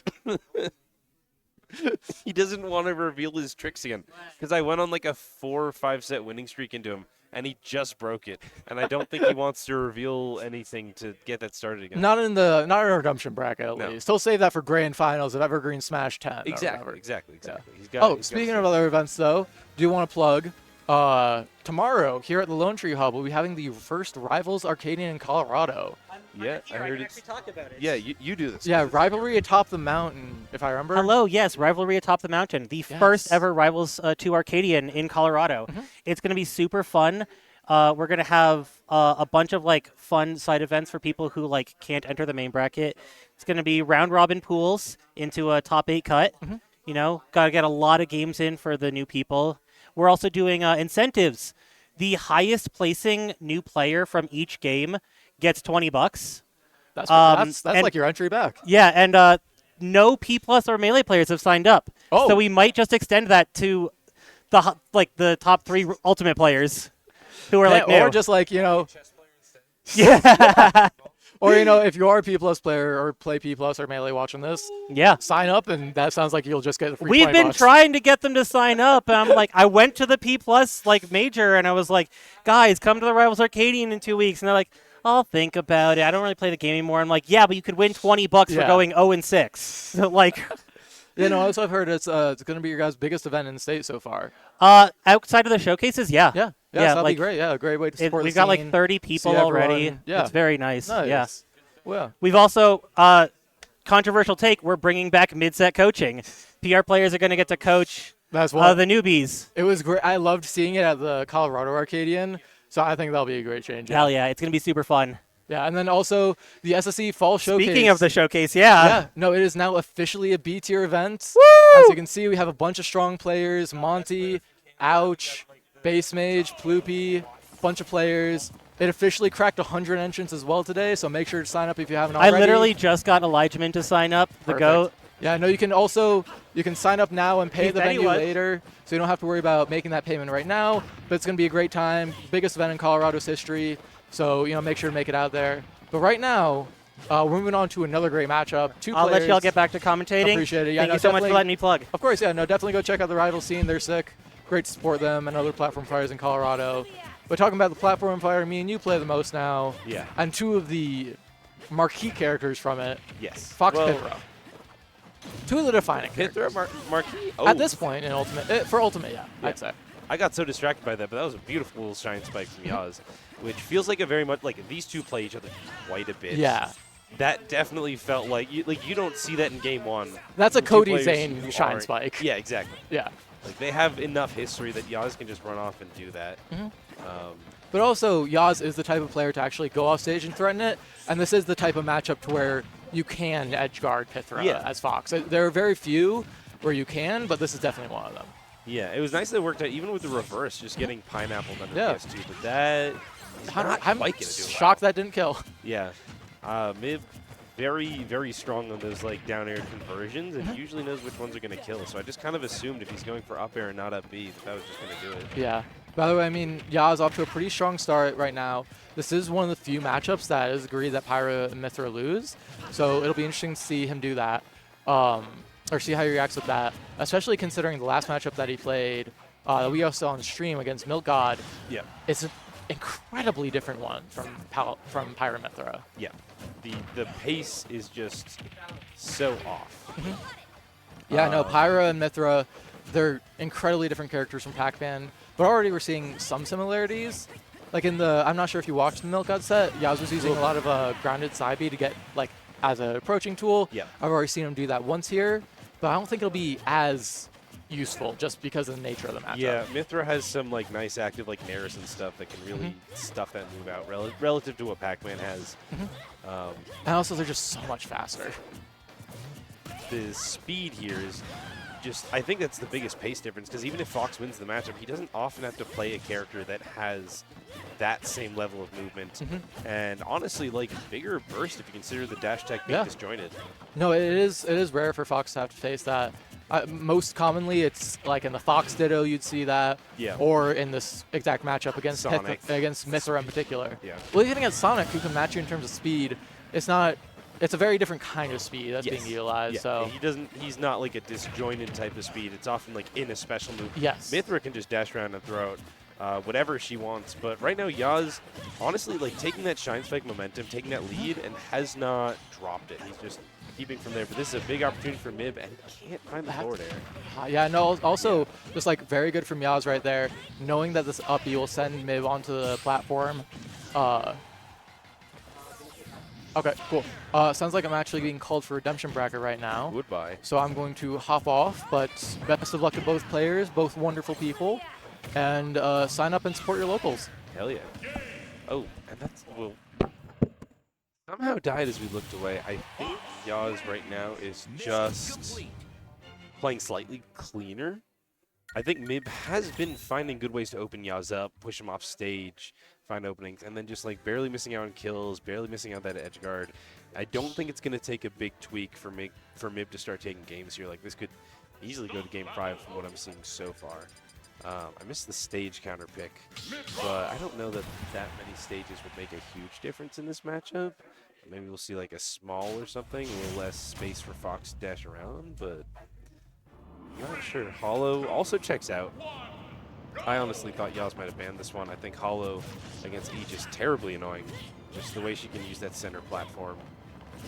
Quite obnoxious, but already finds some quick strings up to 45. And Yaz shining out of another combo, but still, exactly what you want is to open him up early because you know Fox can usually do similar things, but with the threat of Foresight from Aegis, kind of annoying. Kind of not, you can't always get the Fox combos you'd like. So if Mib can take that early percent, use this. Oh, it does not. Again, once again, Yaz upping on the stage, not getting punished for it. Or even when he got punished last game, it was just a jab and not quite dying. And that's the type of thing where I think if Mib can just clean it up, it would be a huge difference. But dash back F smash and Yaz like visibly reeling back because I think he started a side B and that momentum just killed him in the end where he might have survived that one, which is tough. But if you consider how far ahead he was in the last game, if he can get back to that level, this is still imminent. Wow, what a conversion. The Nair dash attack up smash, just throwing in the little extra sauce. Just for fun. Well, probably not just for fun, he probably needs it, but just to look extra flashy. And sitting with like a 40% deficit could be way worse. Wow, just getting reversal right out of the up tilt. It's an adjustment trying to combo those fast followers. We saw Yaz fighting like Milk God earlier. That's a pretty normal character to combo in Pac-Man. Then you try to combo Mithra with up tilt, and she just immediately falls for the next one. So we'll see if Yaz can figure out the adjustments to make as Mib is now going full Pyro, which honestly seems like she'd get kind of dunked on by Fox's speed, which is happening so far, but if Mib can just find a couple good hits. 74% Fox going to die pretty quickly, but nope. There's the Mithra coming back out. I'm not sure about that Pyro switch. Yaz looking for the side B opening, trying to keep Mib nice and close, throw out some nairs, and maybe it's better from there, but I think it has been working out overall. Yaz is just very comfortable at this close quarters bullying game with Fox's shield pressures. We see that nair jab. Both of these players love to do safe stuff and jab on your shield, but Yaz finding the edge guard once again with Fox takes the lead. Like just nickel and diming his way back in. Not really huge Fox combos, nothing as flashy as that up smash conversion from game 1, but really working out for him as Mib can't quite find the edge guards. Like, it's not easy, but if you want to beat Fox, that's just such a huge difference maker is can you make him feel afraid to just side you back to ledge? And Yaz wasn't doing it earlier, he was afraid. And then he's like, oh, I'm actually going to try it instead of upping the stage. And turns out it works, as that could be a huge, big F smash coming in, goes for the Shine Spike, not going to kill, but even then, keeps getting the follow-up. So at this point, Mib sitting at almost a full stock deficit, really needs to find a way to kill Fox at 150. Which, at this point, even Mithra's weaker kill moves could do it, but that's just going to be it. One more Shine Spike.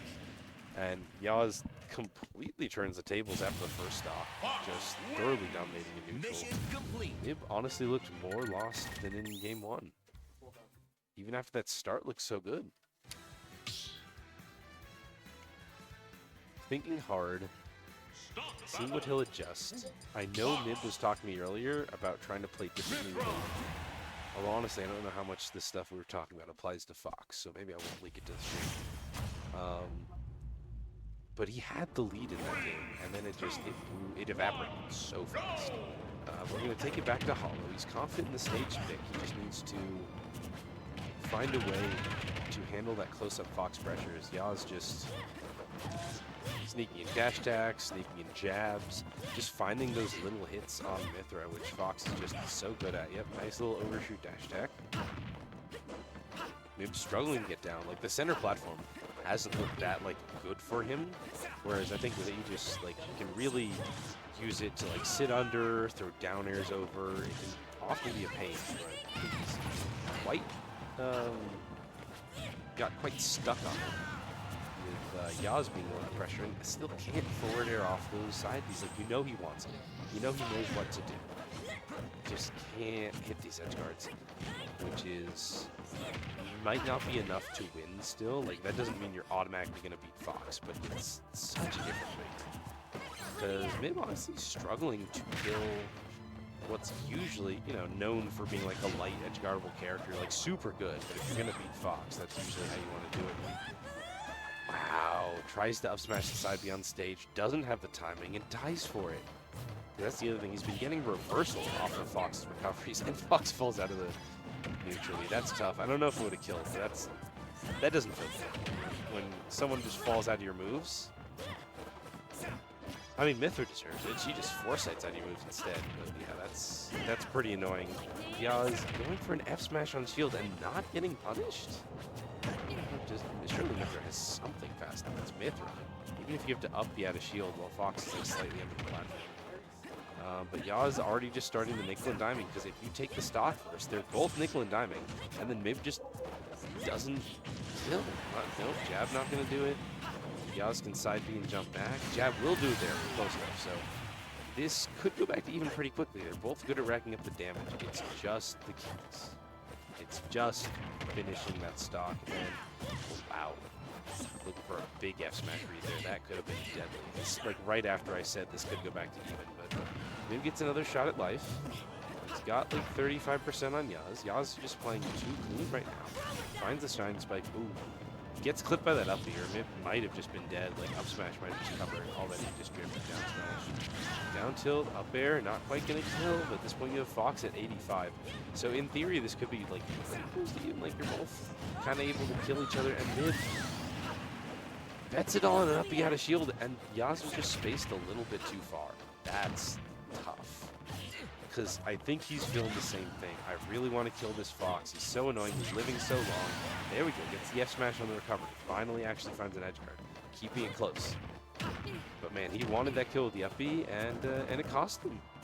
You hate to die for not punishing your opponent's unsafe move. As Yaz racking up a quick 77. More jabs at ledge. 95.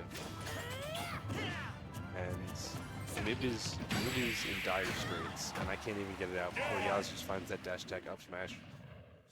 What a clean win. Just dominant. Mission complete. On point. Effective. Well, those are all adjectives I would use to describe Yaz right now.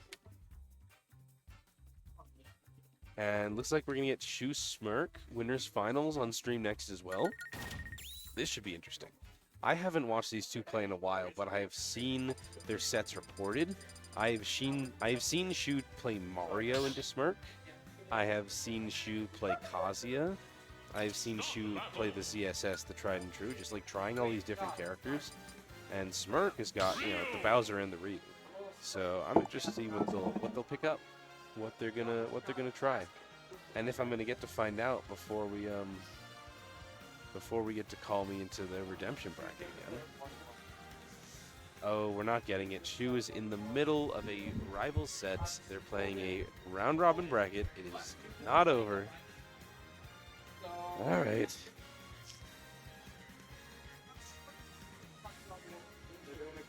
What are we gonna get? Wilsonator. Okay, so Shadowcat did beat Backflip, so we get Wilsonator Shadowcat. I think Shadowcat can take this. I was playing Wilsonator and going like a little bit lower than him, and Shadowcat's just much cleaner at the game than me.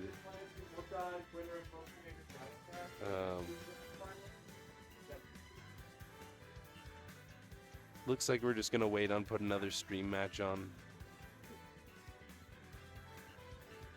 I can vamp a bit. How's it going, folks? At home, I can't even see the stream chat. Hard to vamp without a stream chat. Not that people are usually chatting in the stream, from what I can tell. But it seems like people watch these, but don't really talk about them so much. If you're in chat right now, call me terrible at commentating, because it'll only work its way back to me if it's negative, and then I'll find out if people are actually in chat. Alright. Yeah, so we're going to wait on Wilsonator Shadowcat to end, or Shu to come back from Rivals. Kinda depends. I think they expect Wilsonator Shadowcat to end first, but Palu Sephiroth can kind of take a while. Like, optimally played, that matchup is slow. Palutena doesn't want to approach Sephiroth and his big old sword. And Sephiroth doesn't really want to approach Palutena and get up too close. So it's kind of an annoying matchup. I wouldn't be surprised if Shu can just clean up a rival set even faster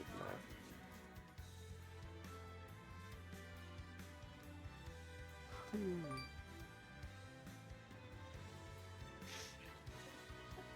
Don't see anything else of note happening in the venue. I think I'm just too tired to vamp right now. Good night, chat. Oh, they're just gonna play Gwyn Yaz. Hell yeah, very exciting. I know I've seen them play quite a few times, and I can't remember off the top of my head like anything that's happened in any of their games.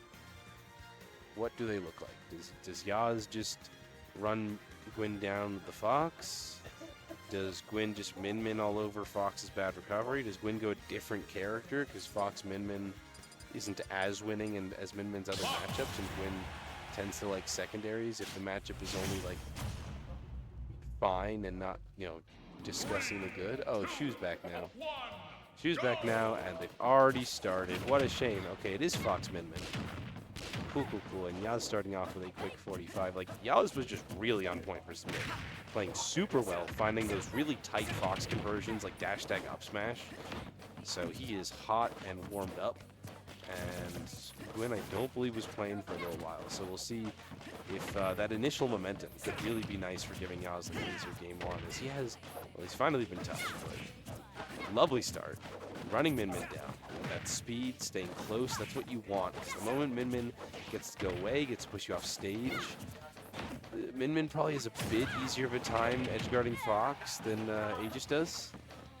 Oh, ow. Missing, okay. Still managed to up B, but missing ledge with that air dodge. Looks terrifying as that shield is tiny.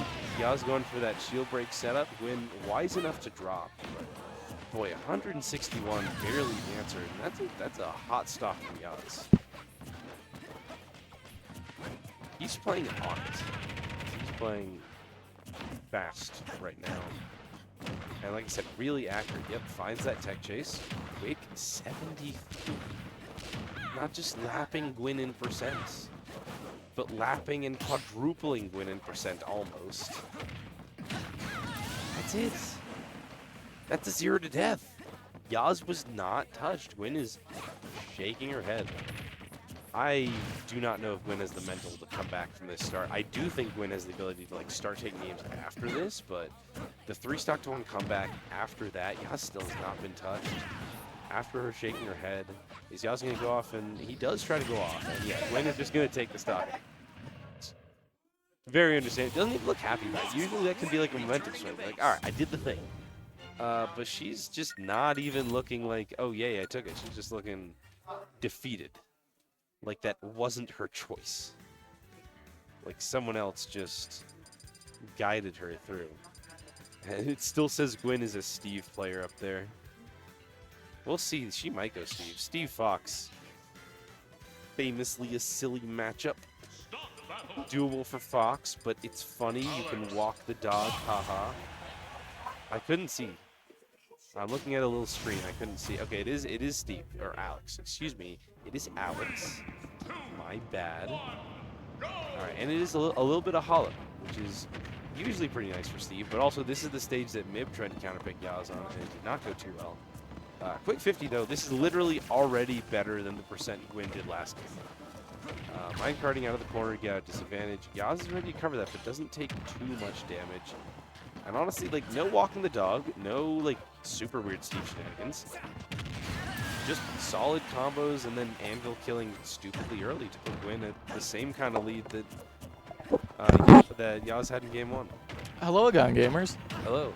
So game 1, Gwyn went Min and did 28, and then Yaz took her first stock, and then did not get a single hit until suicide down airing off stage to lose. That sounds about right. It was rough. So now we're trying the Alex, which is already going better by virtue of having a lead at all. And doing the no sword F smash. I mean, that does make sense. So I know Yaz and Gwyn have played each other a good amount of times, so it makes sense that Yaz would be pretty proficient at the Min matchup at this point. Yeah. If I'm correct, the last time these two played was at Springs last week. Okay. And Yaz won 3-1 in this exact matchup, so interesting to see how Gwyn does now. Two very early Anvil kills. Like I think sub 90 before the hit. Killing twice, I think. I thought that was going to be a dash tag back air, but Yaz just getting the forward air there. I mean, just doing a really good job of keeping Gwyn in the corner right here. Great nice. Down air up smash there. Just ready for Gwyn to parry the first hits, but Gwyn wasn't ready for the multi-hit of down air. Able to get the kill, and now, I mean, it's pretty much even. Taking it back to even after a huge deficit at the start of this game, and honestly, not just even, but like, Gwyn does not have the materials she wants. Like, this is exactly. I'd argue like this is actively bad. Even before the percent disadvantage, like you'd rather be fresh Steve. Yeah, no, being stuck with only wooden tools. Try this to the walk the dog. Oh, that is it though. That is it though. And that is the benefit of having only iron. You should have seen Yaz's face. That is the benefit of having only iron. Yeah. It will just kill you off stage. You cannot Firefox through that. Yeah, I will say though, Yaz air dodged away off stage. Gwyn wasn't going for that. Gwyn just tried to down throw walk the dog, and Yaz was like, I'm going to air dodge off stage. He wins this matchup. I've seen him do it. That's not the kind of play you can bring. No. I mean, it makes sense. You know, it's as a Fox player, it's terrifying getting touched by Steve at any percent. I know, but like. So it makes sense that you want to panic, but also you have to stay composed. I feel bad because I was glazing Yaz so much, and that's what he does. Yeah. Well, either way, going to game 3 now. Yeah. Probably going to be sticking with the Alex for the rest of the set. Yeah, I can't imagine the Min comes out again after it. Like, that was tragic. Goody. Good footstool down there. And yeah, it looks like great thing that I hopped on then. Yeah, so going to be hot swapping some commentators. MZ going to play amateur bracket. But either way, Gwyn getting off to a very strong start here at the start of game 3. Already getting a footstool down there out of shield. And already just getting Yaz to 115. Back arrow kill, up smash, F smash. Hayden, what do you think about this? I thought that first Steve game was very funny, and this audio is very weird in my ears. You are entirely in my left ear. Do you want me to do some ASMR? I'm okay. I would prefer that you do this. All right, does Gwyn make it back? He does. That is the thing. Steve can almost always make it back. Yeah. I just didn't know if Gwyn knew the tech, but I already knew that they knew the tech. I don't know why I doubted them. My fault, Gwyn. It's always fun to doubt Gwyn, though. One of my favorite players to doubt.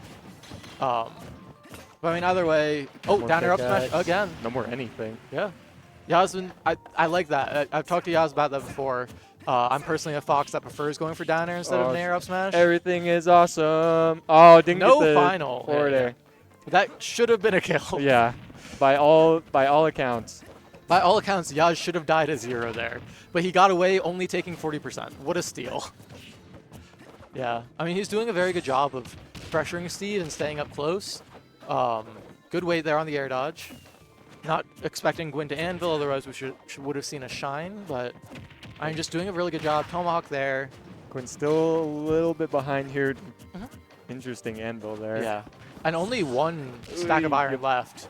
Gonna have to be very careful there, using it with the minecart. I have no idea how that didn't get reflected. Oh, the very end hit of the Elytra. Oh. You're dead. Nope, just No, kidding. not quite. Yeah, Barely too high percent right there. Yeah, Gwyn officially out of the Nair. Okay, good catch with the up air again. And I mean, still, Gwyn has been really stuck on low mat almost this entire game.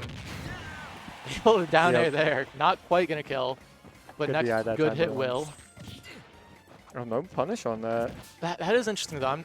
I'm not sure how closely you were watching the Yaz Milk God set. That was something I saw a lot, where Yaz would side B to get through the hydrant. And you think it would work here as well, you know, hydrant and walls, but it just gets stopped by the blocks. Yeah, I think it's because they have like an actual hurt bot, or I don't know. I don't really know all that much about how hydrant works, but I know that blocks do have a hurt box. Yeah, I'm not sure if it's like a difference in anything or just like hard-coded in where it goes through hydrant but not blocks. But we were talking about how we'd love to see Milk God really punish that. And for here, for Gwyn, that'd be the same. I mean, you can just F-smash through the blocks whenever Yaz That's does a bait that every single Fox player in ever has done, is side being the ledge, and then everybody neutral get ups there, and then they just do like dash attack. Oh yeah, no, it's my favorite.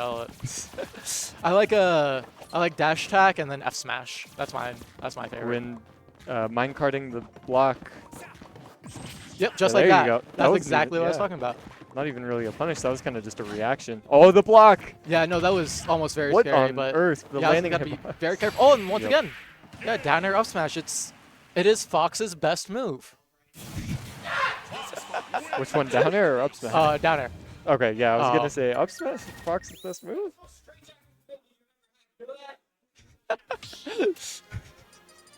Yeah, no, Yaz a very strong proponent that down air is not Fox's best move, but unfortunately he's wrong. What does he think it is? I think like Nair. That's kind of the general opinion for Fox players, that Nair is our best move. Yeah, I feel like top 3 would be like Nair, dash attack, and then probably down air. I don't know. Some people like to throw in back air. Some people like to throw in like up air. They're wrong. It's all down air. But either way, go. Oh, I thought everything was awesome for a second. Yeah, going into game 4 here, I like the Hollow Bastion pick. 56. Steve, the one taking 75% combos this time. Yeah, no, I like the Hollow Bastion pick from Gwyn. Gives them a lot more space to just kind of run a train on Fox like that. Because at low percents, at 0, you can just carry them across the whole stage. So it adds for more damage, and if you aren't able to seal it out with the forward air, you at least get more. But Yaz catching the jump with the up air. Looking very confident right now. And Gwyn blowing themselves up. Yeah, trying to do the tech has I think that's like the third twice time now. Yeah. Yeah. I don't know, this is kind of similar to what I saw at Soft Landing last week when this exact matchup, Yaz won 3-1. So it might just be a repeat again. Not able to get the footstool there. Yaz just immediately piling on the damage. That is... you often see this going the other way, but not quite. Oh, and yeah, no, yep. That's going to be very tough for Gwyn to bring back now. Playing 3 stocks to 1 with Yaz playing like this. Yeah, Gwyn is just not in it right now. Yeah. I don't think. Such a momentum-based player like Yaz who tech that, I guess. He's going to be... That's a mountain and a half to climb. Oh, that was... They were going for a shield break there. They were going for, like, footstool down air or something. Yeah. And once again, Yaz just catching on to, like, Gwyn's disadvantage habits. Barely making it back. Okay. There you go. Footstool down air off ledge. I've never seen that one, but it worked. Able to get a stock. Gwyn now going to have to find 2 clean ones. Okay. Everything is, in fact, awesome. Might be clean one number 1. Oh! Down air. Not quite. I'm not sure if there was a good way to seal it out. Maybe place blocks, but I think Firefox would have broken through stone at least. And Yaz just immediately Firefoxing at disadvantage as well. What frame is that? Firefox is like frame like 13 or so. Okay, if I yeah, I was remember. gonna say, it's not fast. Not anything. Yeah. No. But still, though, great tech off the blocks, living another tiny bit longer. Gonna need better tools than stone. Oh, calls out the jump. And gets a chance. Okay. We're alive. 1 stock apiece now. This is a lot of rage on Steve. Oh, parry the jab, but no punish. If Gwyn can get a good jab or a down throw, oh my God. this We are could be a throwing comeback. out everything. Oh, hold on. Everything is awesome. Okay, no, no this spike tower on the forward air. Wasn't able to get the jump. Not able Tried to to catch get back the collision. there. Okay, still low. Tried the sleepy curb. Yeah. Yaz, gotta stop full hopping in the corner. This is something that a lot of Fox players do when they're stressed and trying to find this kill. Okay, and there it is, just brawl up smash. Gonna be able to seal it out. Move on to loser semis. Damn. That was very stressful. Yeah. By the way, yeah, I was going to be moving on. We'll be playing against the winner of Milk God and Shadowcat next, which we will be having on stream. That's actually going to be very good. Palutena Pac-Man. I'm not sure if these two have ever played. Yeah, if they have, it's probably not much. Yeah. But yeah. I mean, I don't know. I'll be curious to see this matchup. I'd assume it goes Palutena's favor, but then again, I'm not 100% sure. So it'll be very interesting to see how it goes and how these two players do, since, you know, both of them making it this far in bracket, even though it is a bit smaller. Very solid players. And yeah, it looks like they've never played before, so this will actually be their first meeting. I'm very curious to see how this goes.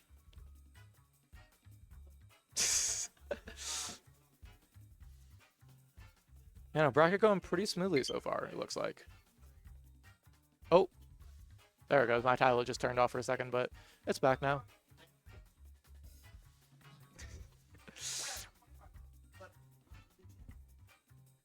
Yes.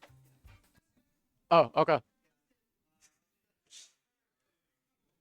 Great. And there they go. Look like the players are all set to go. Yeah, no, to my knowledge, these two have never played, so this will be a first meeting. Great chance to see how the matchup goes, since I don't think I've seen Pac-Man Palutena in a very long time. This feels like a very, like, late 2019, early 2020 kind of matchup.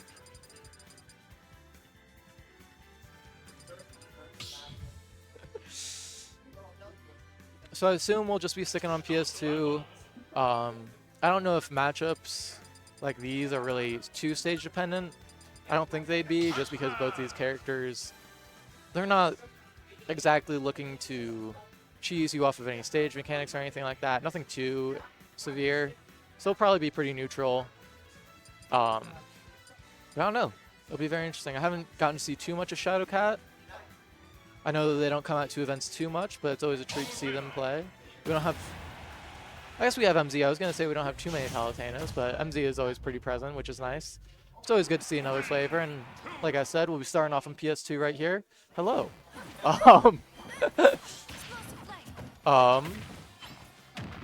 Yeah. So, I mean, starting off, imagine most of it will just come down to who...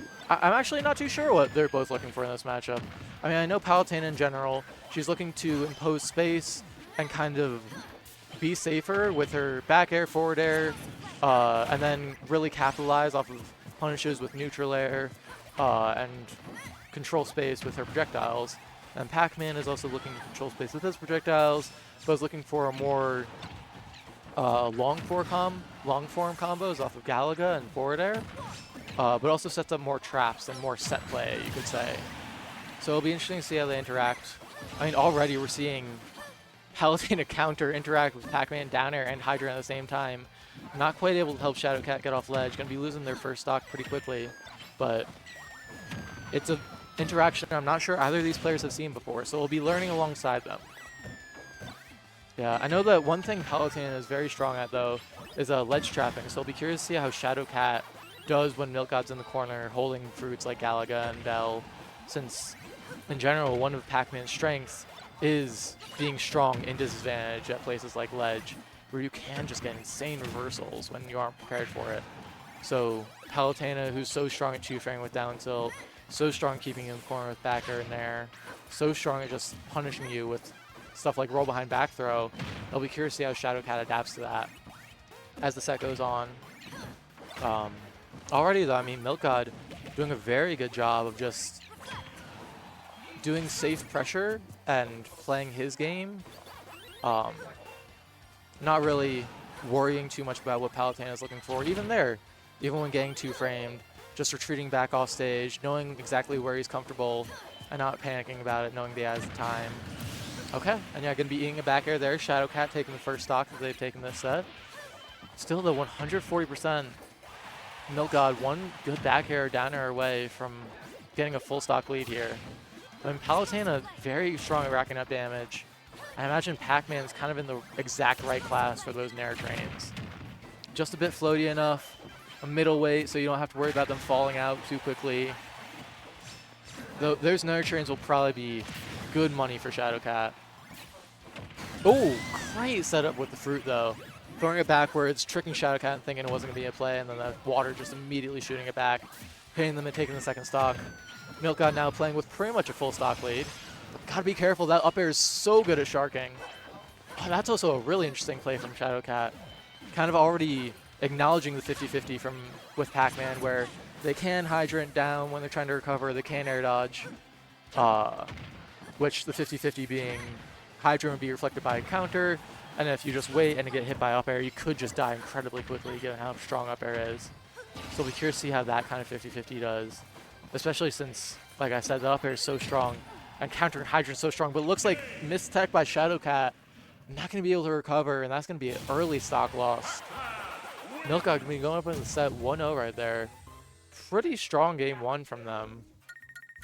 Able to get a strong enough lead and not really lose it throughout the rest of the set, so I don't know. The onus is definitely going to be on Shadowcat to make adaptations going here on out. And yeah, it looks like it's going to start with a stage counter pick, perhaps? Maybe to Hollow Bastion, which I don't disagree with. Okay. Yeah, it looks like we're going to be going to Hollow Bastion. This is actually something that we were kind of talking about in Milkgod set versus Smirk, where Game 4 they went to Smashville, and even though, you know, Smashville and Bastion are different, they do share a similar stage layout, so it'll be interesting to see how Milkgod does here, since having just a center platform, just a singular one, does change a lot of the dynamics instead of having the two side platforms. It can be a bit more difficult for you to kind of camp at ledge and ledge trap. So we might be seeing Shadowcat wanting to just control center stage more, not worrying about the ledge as much, acknowledging that Pac-Man is very good at getting off. And we saw that kind of right there. Shadowcat giving up ledge and just waiting to punish Milkgod when he got to center stage, waiting for Milkgod to come to him instead of trying to force it at ledge where Milkgod already was. So I like that adaptation already. Once again, missing a tech and dying sub 100. That's really tough. You don't want to start off that way. Palutena can make big swings, but it's a lot harder for Palutena. So, especially against a character like Pac-Man, who can be so good at playing defensive, you really don't want to fall behind so early on a mistake like missing a tech and dying at 75. Yeah, I mean, even there, Milkgod recognizing the roll behind back throw, able to just jump away. He's not exactly gotten a lot of damage, but any percent is extra credit right there. And Palutena can also really struggle to kill if she isn't able to find her kill moves. So it's going to be tough. Still though, Shadowcat able to find a backer in the corner, take that second stock. Okay, and there we go, bit of a combo starting. Milkgod though falling out of the Nair. Not going to be able to follow it up on the platform as well. That center platform definitely makes it a bit easier for Pac-Man to tech away, since it is so much larger compared to the PS2 platforms. Great use of Explosive Flame from Shadowcat though. A lot of the time you see Palutenas use that when playing the zoning game, but Shadowcat's been doing a very interesting job of using it in more boxing ranges, which I haven't really seen before, but it's been paying off pretty well, getting a combo there, and also not getting punished for it as much. Getting hit by the bell there, but also trading with F-tilt, so not eating too big of a punish. And now stuck in the corner. Okay, great use of the counter. Able to reversal now, and Milkgod sitting at 84 now. It's getting a lot closer to even. Oh, missing the back throw. Pre-patch that definitely would have hit. Okay, great shield on the melon. And yeah, avoiding the setup. Milkgod was definitely trying to throw her into that, but just spot dodging the grab, able to get the down smash. Milkgod once again with the lead here, going into his final stock. And yeah, just running away, able to dodge the up smash. I don't know, it'll be interesting. Milkgod still able to get off ledge pretty cleanly.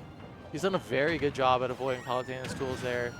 Even like in this last game where, or in this last situation where he didn't have Bell, it wasn't too bad of a situation, able to just roll through. And Milkgod wasn't able to get too much off of it, so very good play from Milkgod there.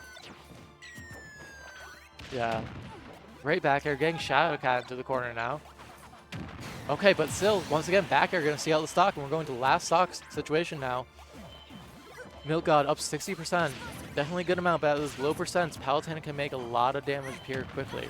Just kind of similar how Pac-Man does. Getting a lot of combos at lower percents, but struggling at higher percents. Palutena's playing a similar game with Nair. Shadowcat's got to find an opening tool, though. Really struggling to. Milk God's just been so shifty with the movement and the setups, using Hydrant and Apple there. Okay, 120, 134 now. Milk God, one good back air away. One good Bell or Melon away from sending us into game 3. Okay, gotta be careful. Back air, not gonna do it. Shadowcat in the corner, though. Very stressful situation. Oh my god, great get up attack. That back air from Milk God definitely would have sent them into the Melon. And yeah, that Apple, incredibly difficult to deal with.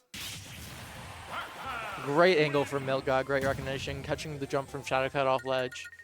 I'm gonna be going up 2-0 in the set now. Definitely going for another shot at Yaz, trying to double eliminate him from bracket.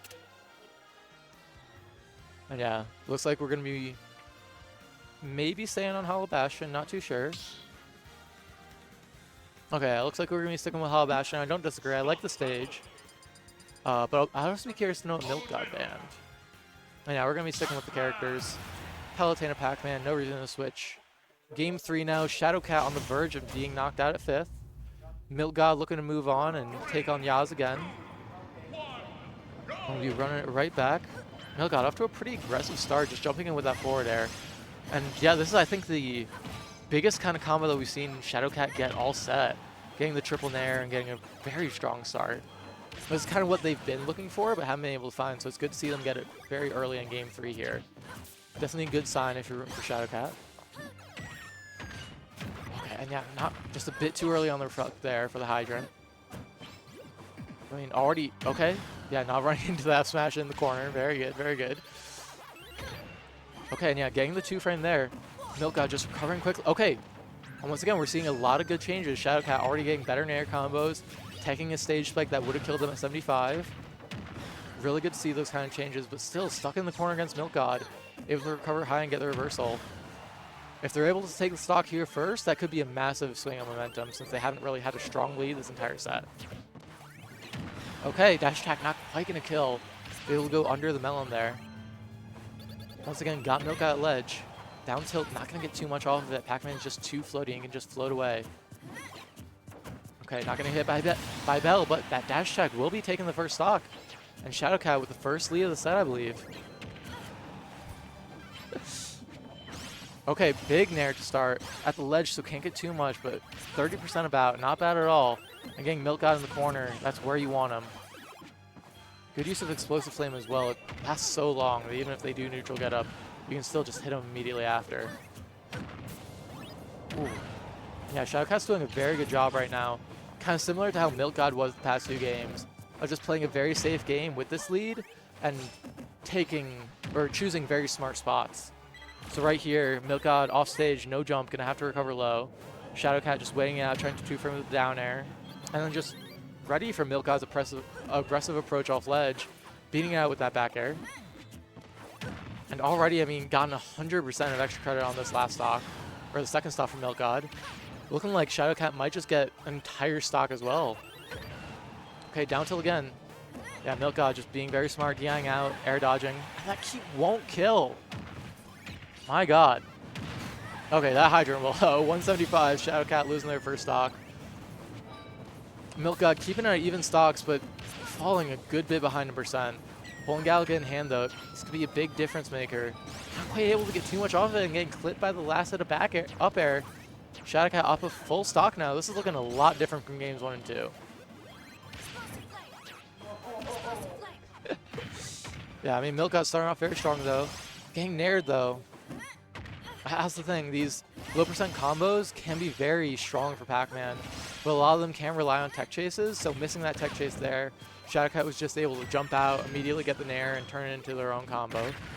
And still keeping it even percents, Milk God's still behind a full stock, so they're going to need to do more than just keep it even. Okay, got the Bell though. Oh, just a tiny bit behind on the water. Now you'll get the Bell being shot out. and they've been doing a very good job of badgering Shadowcat, knocking them to and from the sides of the stage. But Shadowcat's just able to fight their way back, controlling center stage now, has Milk God off stage, and one good back air in the corner maybe, bad DI that could seal it out. Not quite, but the next one very well might do it. Gotta be careful with those side Bs high. Shadowcat one good back air away from taking this game and getting on the board. Hydrant almost doing it as well. Milkgod's gotta find a way to get out of this corner. Yeah, probably with the bell too is just absolutely terrifying for Pac-Man. That being said, I was watching a little bit of this during my set. I think Shadow doesn't know some of the tricks. That, like, Palu does a lot of things into Pac-Man. I think it's a winning matchup, if I'm being honest, but I think that's supposed to either way, yeah. No, Explosive Flame gonna seal it out. Shadowcat can be going up, or going to be taking a game at least, not exactly going up. Not getting 3-0. But I mean, that was a very confident game 3. Yes. Like getting a 2-stock there, that's if you're Shadowcat, you're feeling pretty confident. That seemed a lot better. That being said, I need Milk God to win. Shadowcat, objectively better and more successful Palu than me in bracket, but I've got the best win in Mr. Milk God. So if he gives this up, that's my last thing I got over Shadowcat. So I need Milk God to lock in. But I will say the only time I beat Milk God in bracket, it was a reverse 3-0 in Palu Pac-Man. So there's a precedent. Yes, exactly. Okay. Yeah, let's see. So I think the biggest change between game 1 and 2 and game 3 was Shadowcat got off to a lead, took the stock first, and was able to snowball from there. Yeah. But also just looked a lot more confident in terms of controlling the game, whether it be having better combos or controlling center stage. Shadowcat just looked better in most fronts, so it'll be interesting to see how it goes now on a smaller but similar stage like Smashville as opposed to Bastion. Which I think is very possible, and I'm surprised Milk God's leaving it open. I saw him do it to Smirk, too. And that did not go well. No, this is definitely, like, I think Palu is just better on this stage. Yeah. With the closeness and everything. Like, I get you want to ban Battlefield, but after that, like, ban this one. Exactly. And also it is, to be noted, Milk God's counterpick, so it wasn't like he's limited or not choosing the stage. Milk God decided to go to Smashville, so I'm curious to see what he knows. He brought it back here after losing on this, so maybe it's more of a, like, no, he lost last game on Bastion. So he lost, So similar stage layout, but different stages. Okay, so he's actively choosing this. So either he knows something that I don't. That's what I'm assuming. Or like he's just actively trying to pick Smashville a lot today to like train on it or something. Could be, yeah. It's not usually like a Pac-Man stage. No, not necessarily. So it's interesting to see how Milk God does. But I mean, here doing a pretty solid job. Already got Shadowcat to 150. It's not going to. Yeah, it's not far away from taking that stock. Explosive Flame. I will say that about Smashville. There's basically not a part of the stage that you're going to Explosive Flame and like not be able to get punished if they're ready for that. Well, that was something that I noticed and I mentioned a little bit, is that Shadowcat does a lot more close-up Explosive Flames than I've seen from other Palutena players. Where like normally you see it when they're like half or full stage away or on ledge. I've seen Shadowcat do it at like boxing range before. Yes, Shadowcat likes it a lot. Honestly, it's a thing that like I try to do, except I miss it the far one a lot. But I do think the way Shadowcat uses it is usually pretty good. Sometimes unsafe, but you can throw them out and be quite safe. Unfortunately, we've reached the percent where twice now Shadowcat has hit it down tilt on ledge and not been able to confirm or punish out of it, which is really annoying because you can at least like 50-50 in air dodge or something. Yeah, and great pressure from Milk God there. If that up air hadn't poked, that would have just been a back throw that killed. This one, I don't think. No. Yeah, no, not even going to get a chance. Could have tried up throw, which is a DI mixed up on Smashville. But also the ceiling on Smashville is so large. Or I would say, like, on Smashville it's worse, rather, because of the large ceiling. But it will kill better if they're DIing for back throw. So that's like a thing you can try. At this point, though, the percent is not looking good for Shadowcat. Finally get the stock. And this is kind of what we saw in games 1 and 2, which Milk God won. Off to an early lead. Shadowcat wasn't able to really get big combos to bring it back. And then game 3, it was the opposite way. Here, this might be a big difference maker, though. Getting a very strong nair start. Yeah, able to follow it. Drags down the nair. I don't think that was intentional. No. Can't follow up the Explosive Flame. That's the other benefit of close Explosive Flame is one like that will usually combo, but I think the rage was just a little bit too much there. But still, Wick 76. And a big thing about this matchup is it's a small stage, and if you can push Pac-Man off it, Palu does edgeguard Pac-Man quite well. You can consistently down tilt 2-frame the up B, and you can counter the side B. Oh, I hadn't even thought of that. Yeah, there's no like completely safe thing for Pac-Man to do. And this is kind of more of this stock is more of what we saw in game 3, where Shadowcat isn't necessarily trying to approach. It's just playing a very defensive game, letting Milk God approach, and then beating it out with the strong tilts and massive disjoints that Palutena has. But still they're not quite able to be as tight in the movement, falling into melon, going down to tournament stock now. I will say God. you can also down tilt the side B. I should have said That's the a up smash. crazy call out. Yeah, I honestly felt out of nowhere. Like, Yeah. I Oh. didn't have that read at all, but Up B though. Okay. he knew Good it. angle, Yeah. not getting pineappled. It's very tough to fully get Pac-Man Palu on the stage, but this is a golden opportunity to just keep racking Oh, up I don't know Very about that tough. high up B. Yeah, 104% on Palu. Once again, Shadowcat's going to have to start playing from behind. Did it last stock. But Made still, that. last stock lost the stock first and Yeah. had to even it up after. Like, brought it back to close to even. So Shadowcat is capable Ooh, of that's it, though. jumping right in that background. That's going to do it. Yeah. All right, I just wanted to catch that set. I'm going now. Bye. Well, thank you for joining us. Yeah, Milk God going to be moving on to losers semis. Going to be having a rematch date with Yaz there. But I think before that, we're going to be heading back up to winners. Going to be having Smirk and Shu for their 274th meetup. I'm not sure if that's actually the count, but these two have definitely played a lot, so it'll be interesting to see how it is. I believe last time they played, Shu actually won from losers bracket with the Mario instead of this patented Zero Suit, so I'll be curious to see which character both of these players play, since they both have a few options. Not limited at all. So I'm definitely very curious to see how these two do.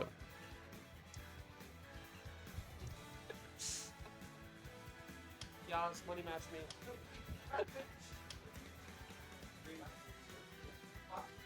Yeah, I'm not too sure where Smirk is, but he'll be somewhere. Oh, there he is. He's at the very back. Great. Yeah. We'll be having winners finals on stream next.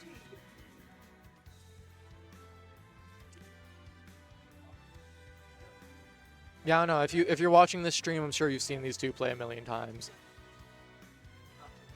There's not much to be said that hasn't been said about them before. Smirk and Shu are kind of two of the faces of the scene. They've played 1,000 times. They'll play 1,000 more. I'm getting some odd static in my left ear, but that's okay. The tinnitus is starting to kick in.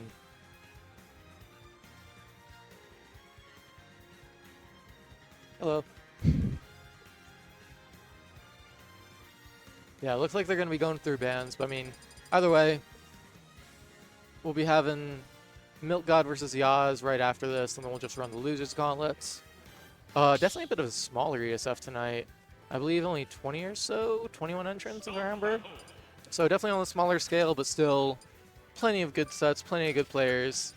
Come out, support your locals. Come to the SSBU Fall Showcase on November 1st in Lone Tree, Colorado at the Lone Tree Hub, hosted by SSE.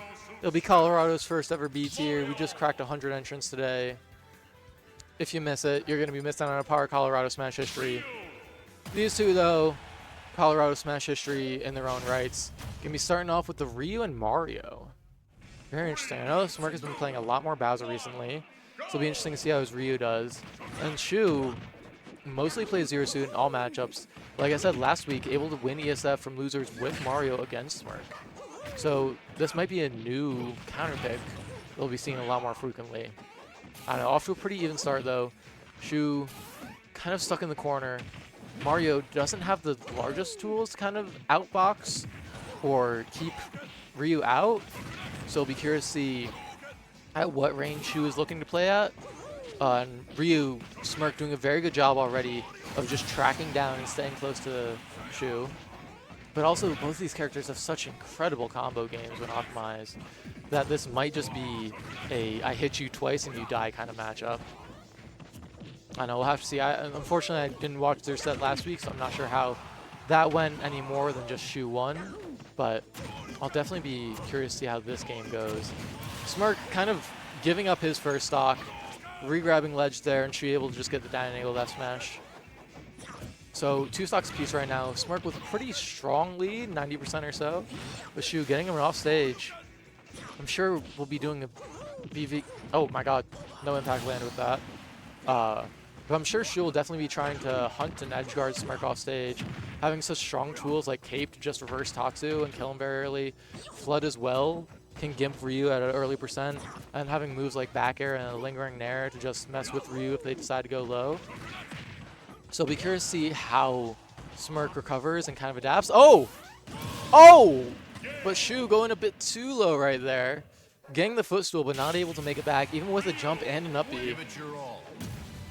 had the right idea, but unfortunately just bit off on the execution, and Smirk will be taking game 1 in a pretty quick game. I can't imagine any of these games taking too long just due to both these players, but we're going to be seeing Shu switch off the Mario to the patented ZSS now.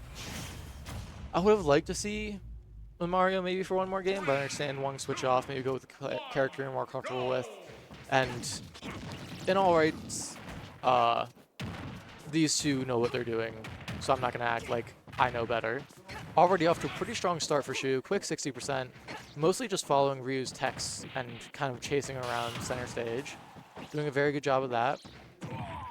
But, I mean, Smirk answering back, getting the down smash Hado. Okay, no punish on the F smash as well. Doing a very good job of just staying safe. Ryu having a lot of really strong and safe buttons, so doing a good job of using those. And Shu has got to be careful. Smirk doesn't have a lot of rage yet, but stuff like True Shoryu will start killing soon because of how light Zero Suit is and how low the ceiling of Small Battlefield is. Boost kick not quite going to kill, but giving Shu an opportunity to go off stage. Missing the edge guard. Okay, this boost kick should do it. Yep, there it is. And Shu getting the first stock of game 2 now. The Zero Suit looking pretty solid, even though we haven't seen too much of it in bracket yet.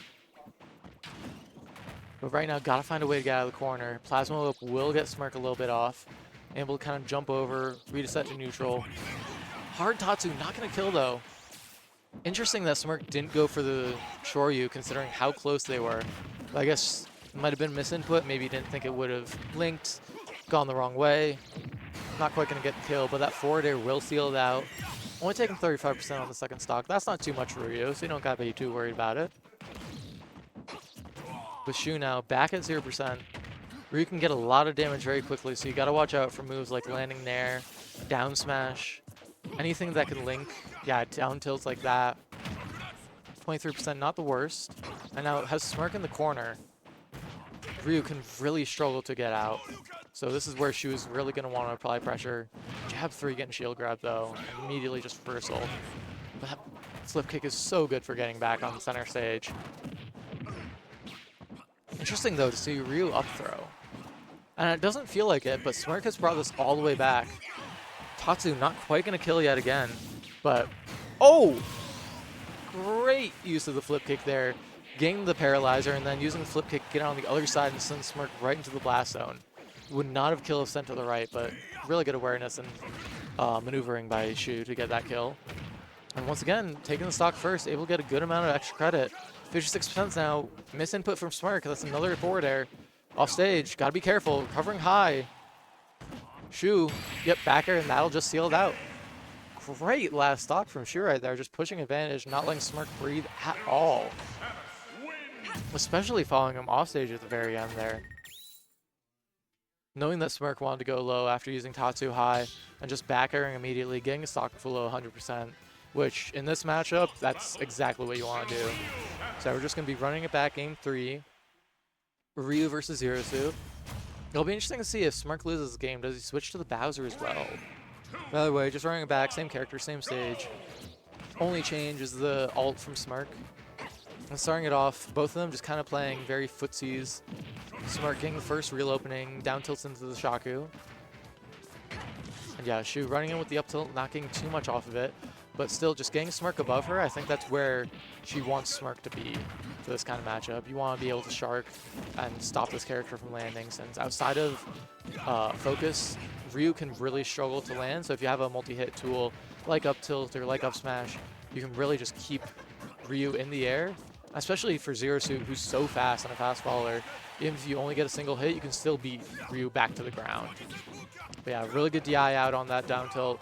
Tatsu might not have killed, but that's not a test that you want to take. Really good use of the edge guarding again. Got Smirk off stage, caught him with the back air. Flip kick, going to be sealing the stock out at maybe 90%. And now Shu back in the lead from a situation that was looking very Smirk favored. Oh, missing the confirm. Up air, just straight up air will kill though. And we're at 2 stocks apiece, 6 minutes on the clock. Okay, and yeah, pretty even percent still. It feels like both of these players and both of these characters, a lead doesn't matter unless it's a stock lead. We've seen both of them do massive amounts of damage, taking stock so early. that even if they're at 130, they can just immediately even it back up. So even though Smirk is up about 50% right now, I'm not too confident calling it a strong lead. That back air getting Shu in the corner, though, definitely puts him in a good position. And yeah, okay, up tilts, up air Shoryu, and yeah, Smirk will be taking a full stock lead here. Just kept Shu in the corner there, not really able to get back to center stage. And now, oh, good DI out on the back, on the nair, avoiding getting flip kicked and dying immediately after. Yeah, Shu's got to be careful now. Ryu can rack up damage so quickly with that Shaku and moves like down smash and down tilt that you don't want to let him get any openings, especially when he's already up a stock. Forward throw, not going to be getting too much off it, although Shu will just get hit by the top Shaku. Ooh, down smash, and yeah, the Hadou just travels. Already 7. Oh, no way that kills.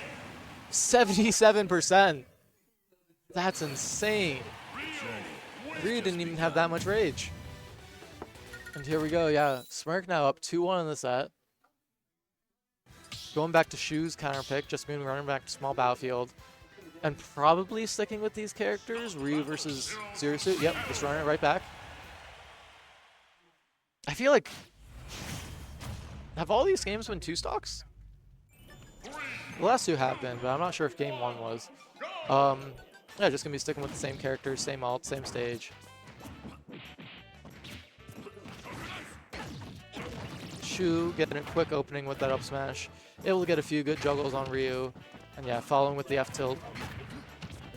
A very good poking tool. Sends him to the tech chase and lets Zero Suit track, which Shu has been so good at.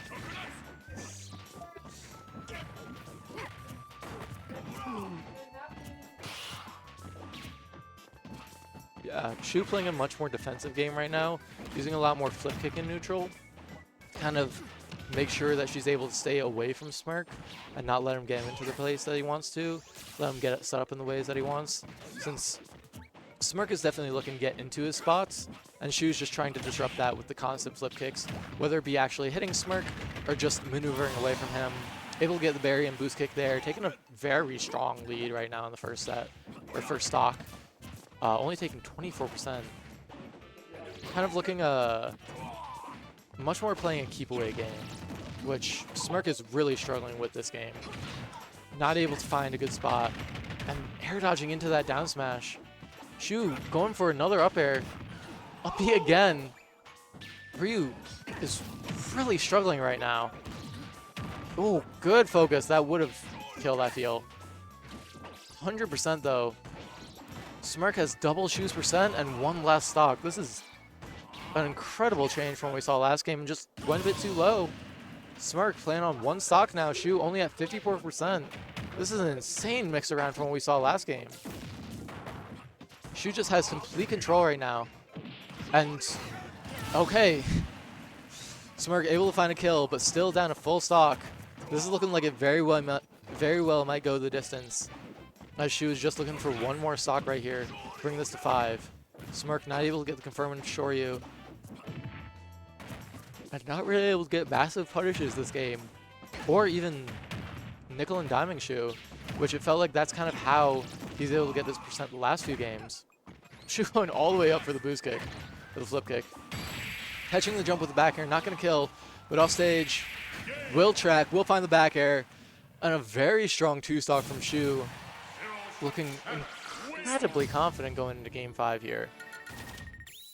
I'm not sure if it's just getting the download on Smirk or just executing on a few small things, but that game is the most dominant we've seen between these two in this set so far. Running all the way back now, same stage, same characters. Game 5 now, same ults. It'll be interesting to see if Shu can continue steamrolling Smirk like we saw last game, or if Smirk will be able to fight back. It looks like he's already doing a much better job, getting 45% here to start it off. But I mean, Shu opening it right back up herself. Quick 36, trapping Smirk on the platform. Smirk just fighting back with that forward air. Okay. We didn't see as many flip kicks to end game 4 as we saw to start it.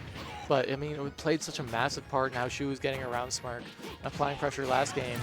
Not mattering though is Smirk is going to be the one to get an early lead started off, getting the jab Shoryu and only taking 50% so far. This is definitely looking a lot more confident for Smirk than last game. Kind of looking kind of how Shu started off last game, but just on Smirk's side. It'll be interesting to see how or if Shu is able to respond. Since, you know, you played all these games, you got this far, but it doesn't matter if you can't win Game 5. A close 3-0 or a close 3-2, you're going to loser's bracket no matter what. And Shu has got to find something right now. Oh, that no flip kick. Smirk able to catch it with the Hados. And now up 3 stocks to 1. Looking very confident. Shu's going to need to tap into whatever she was playing with in Game 4 and lock in, or otherwise she's going to the loser's bracket very quickly. Already at 53%. Smirk, maybe, yeah, no, I believe next jab. Yep, and that'll do it. Shoryuken, that'll be a 3 stock. Sending Shu to loser's bracket. Insane swing from Game 3 to Game 4 to Game 5. That is quite the set. And so yeah, Smirk going to be moving on to winner's side grand finals.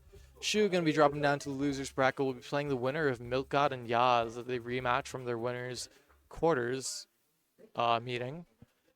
And I believe we'll be having that on stream next. Yeah, Milk God sitting down, not quite sure where Yaz is. Yaz apparently just walked out.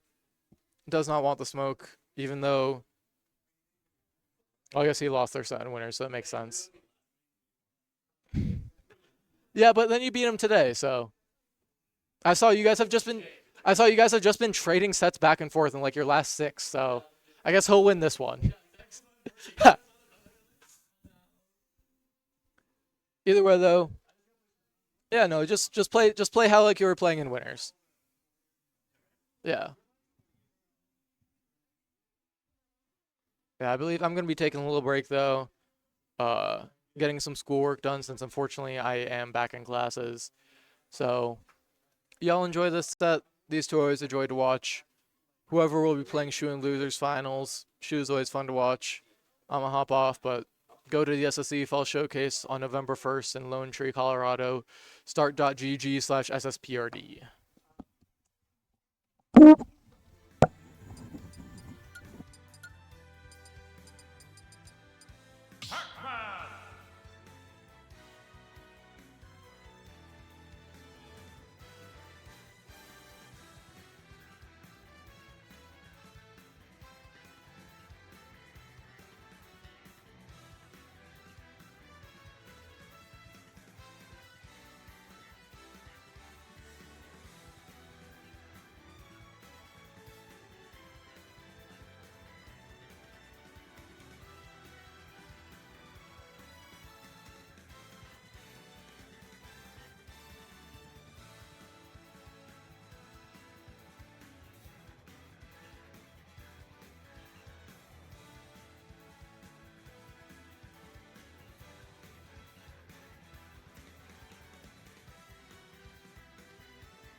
Returning to base.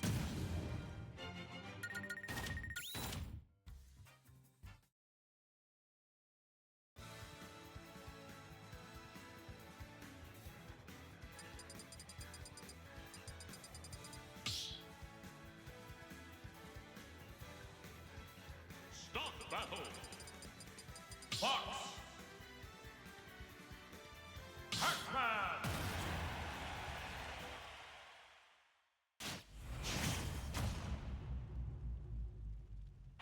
Three, two, one, go!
Start battle. Fox. Pac-Man.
battle.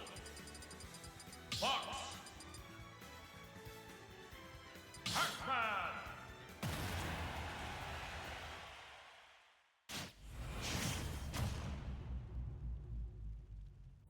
Three, two, one, go!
Samus.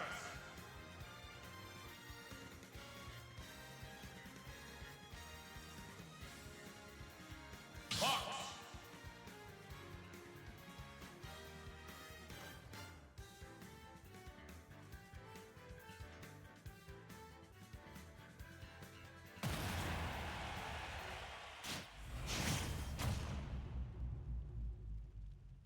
Three, two, one, go!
Be still.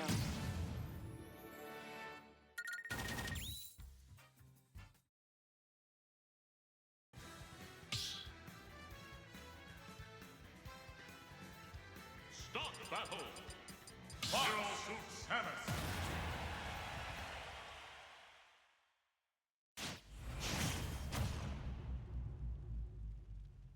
Three, two, one, go!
just begun.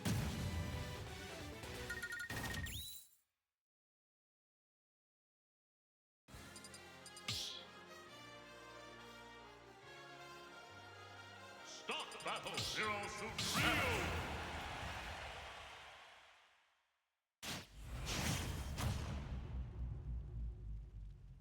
Three, two, one, go!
Has just begun.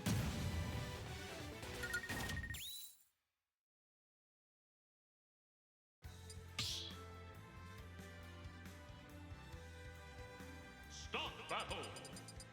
Mario.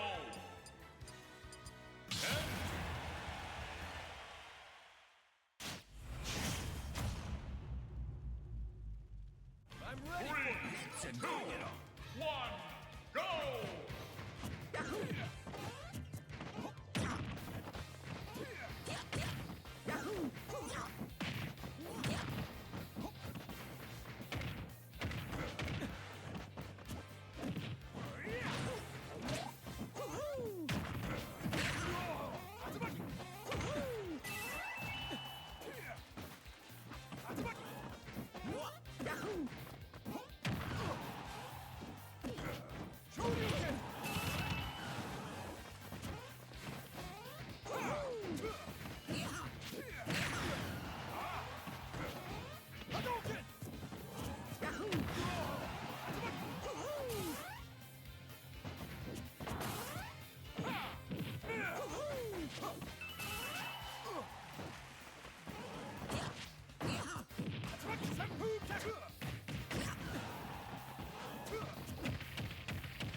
Mario wins.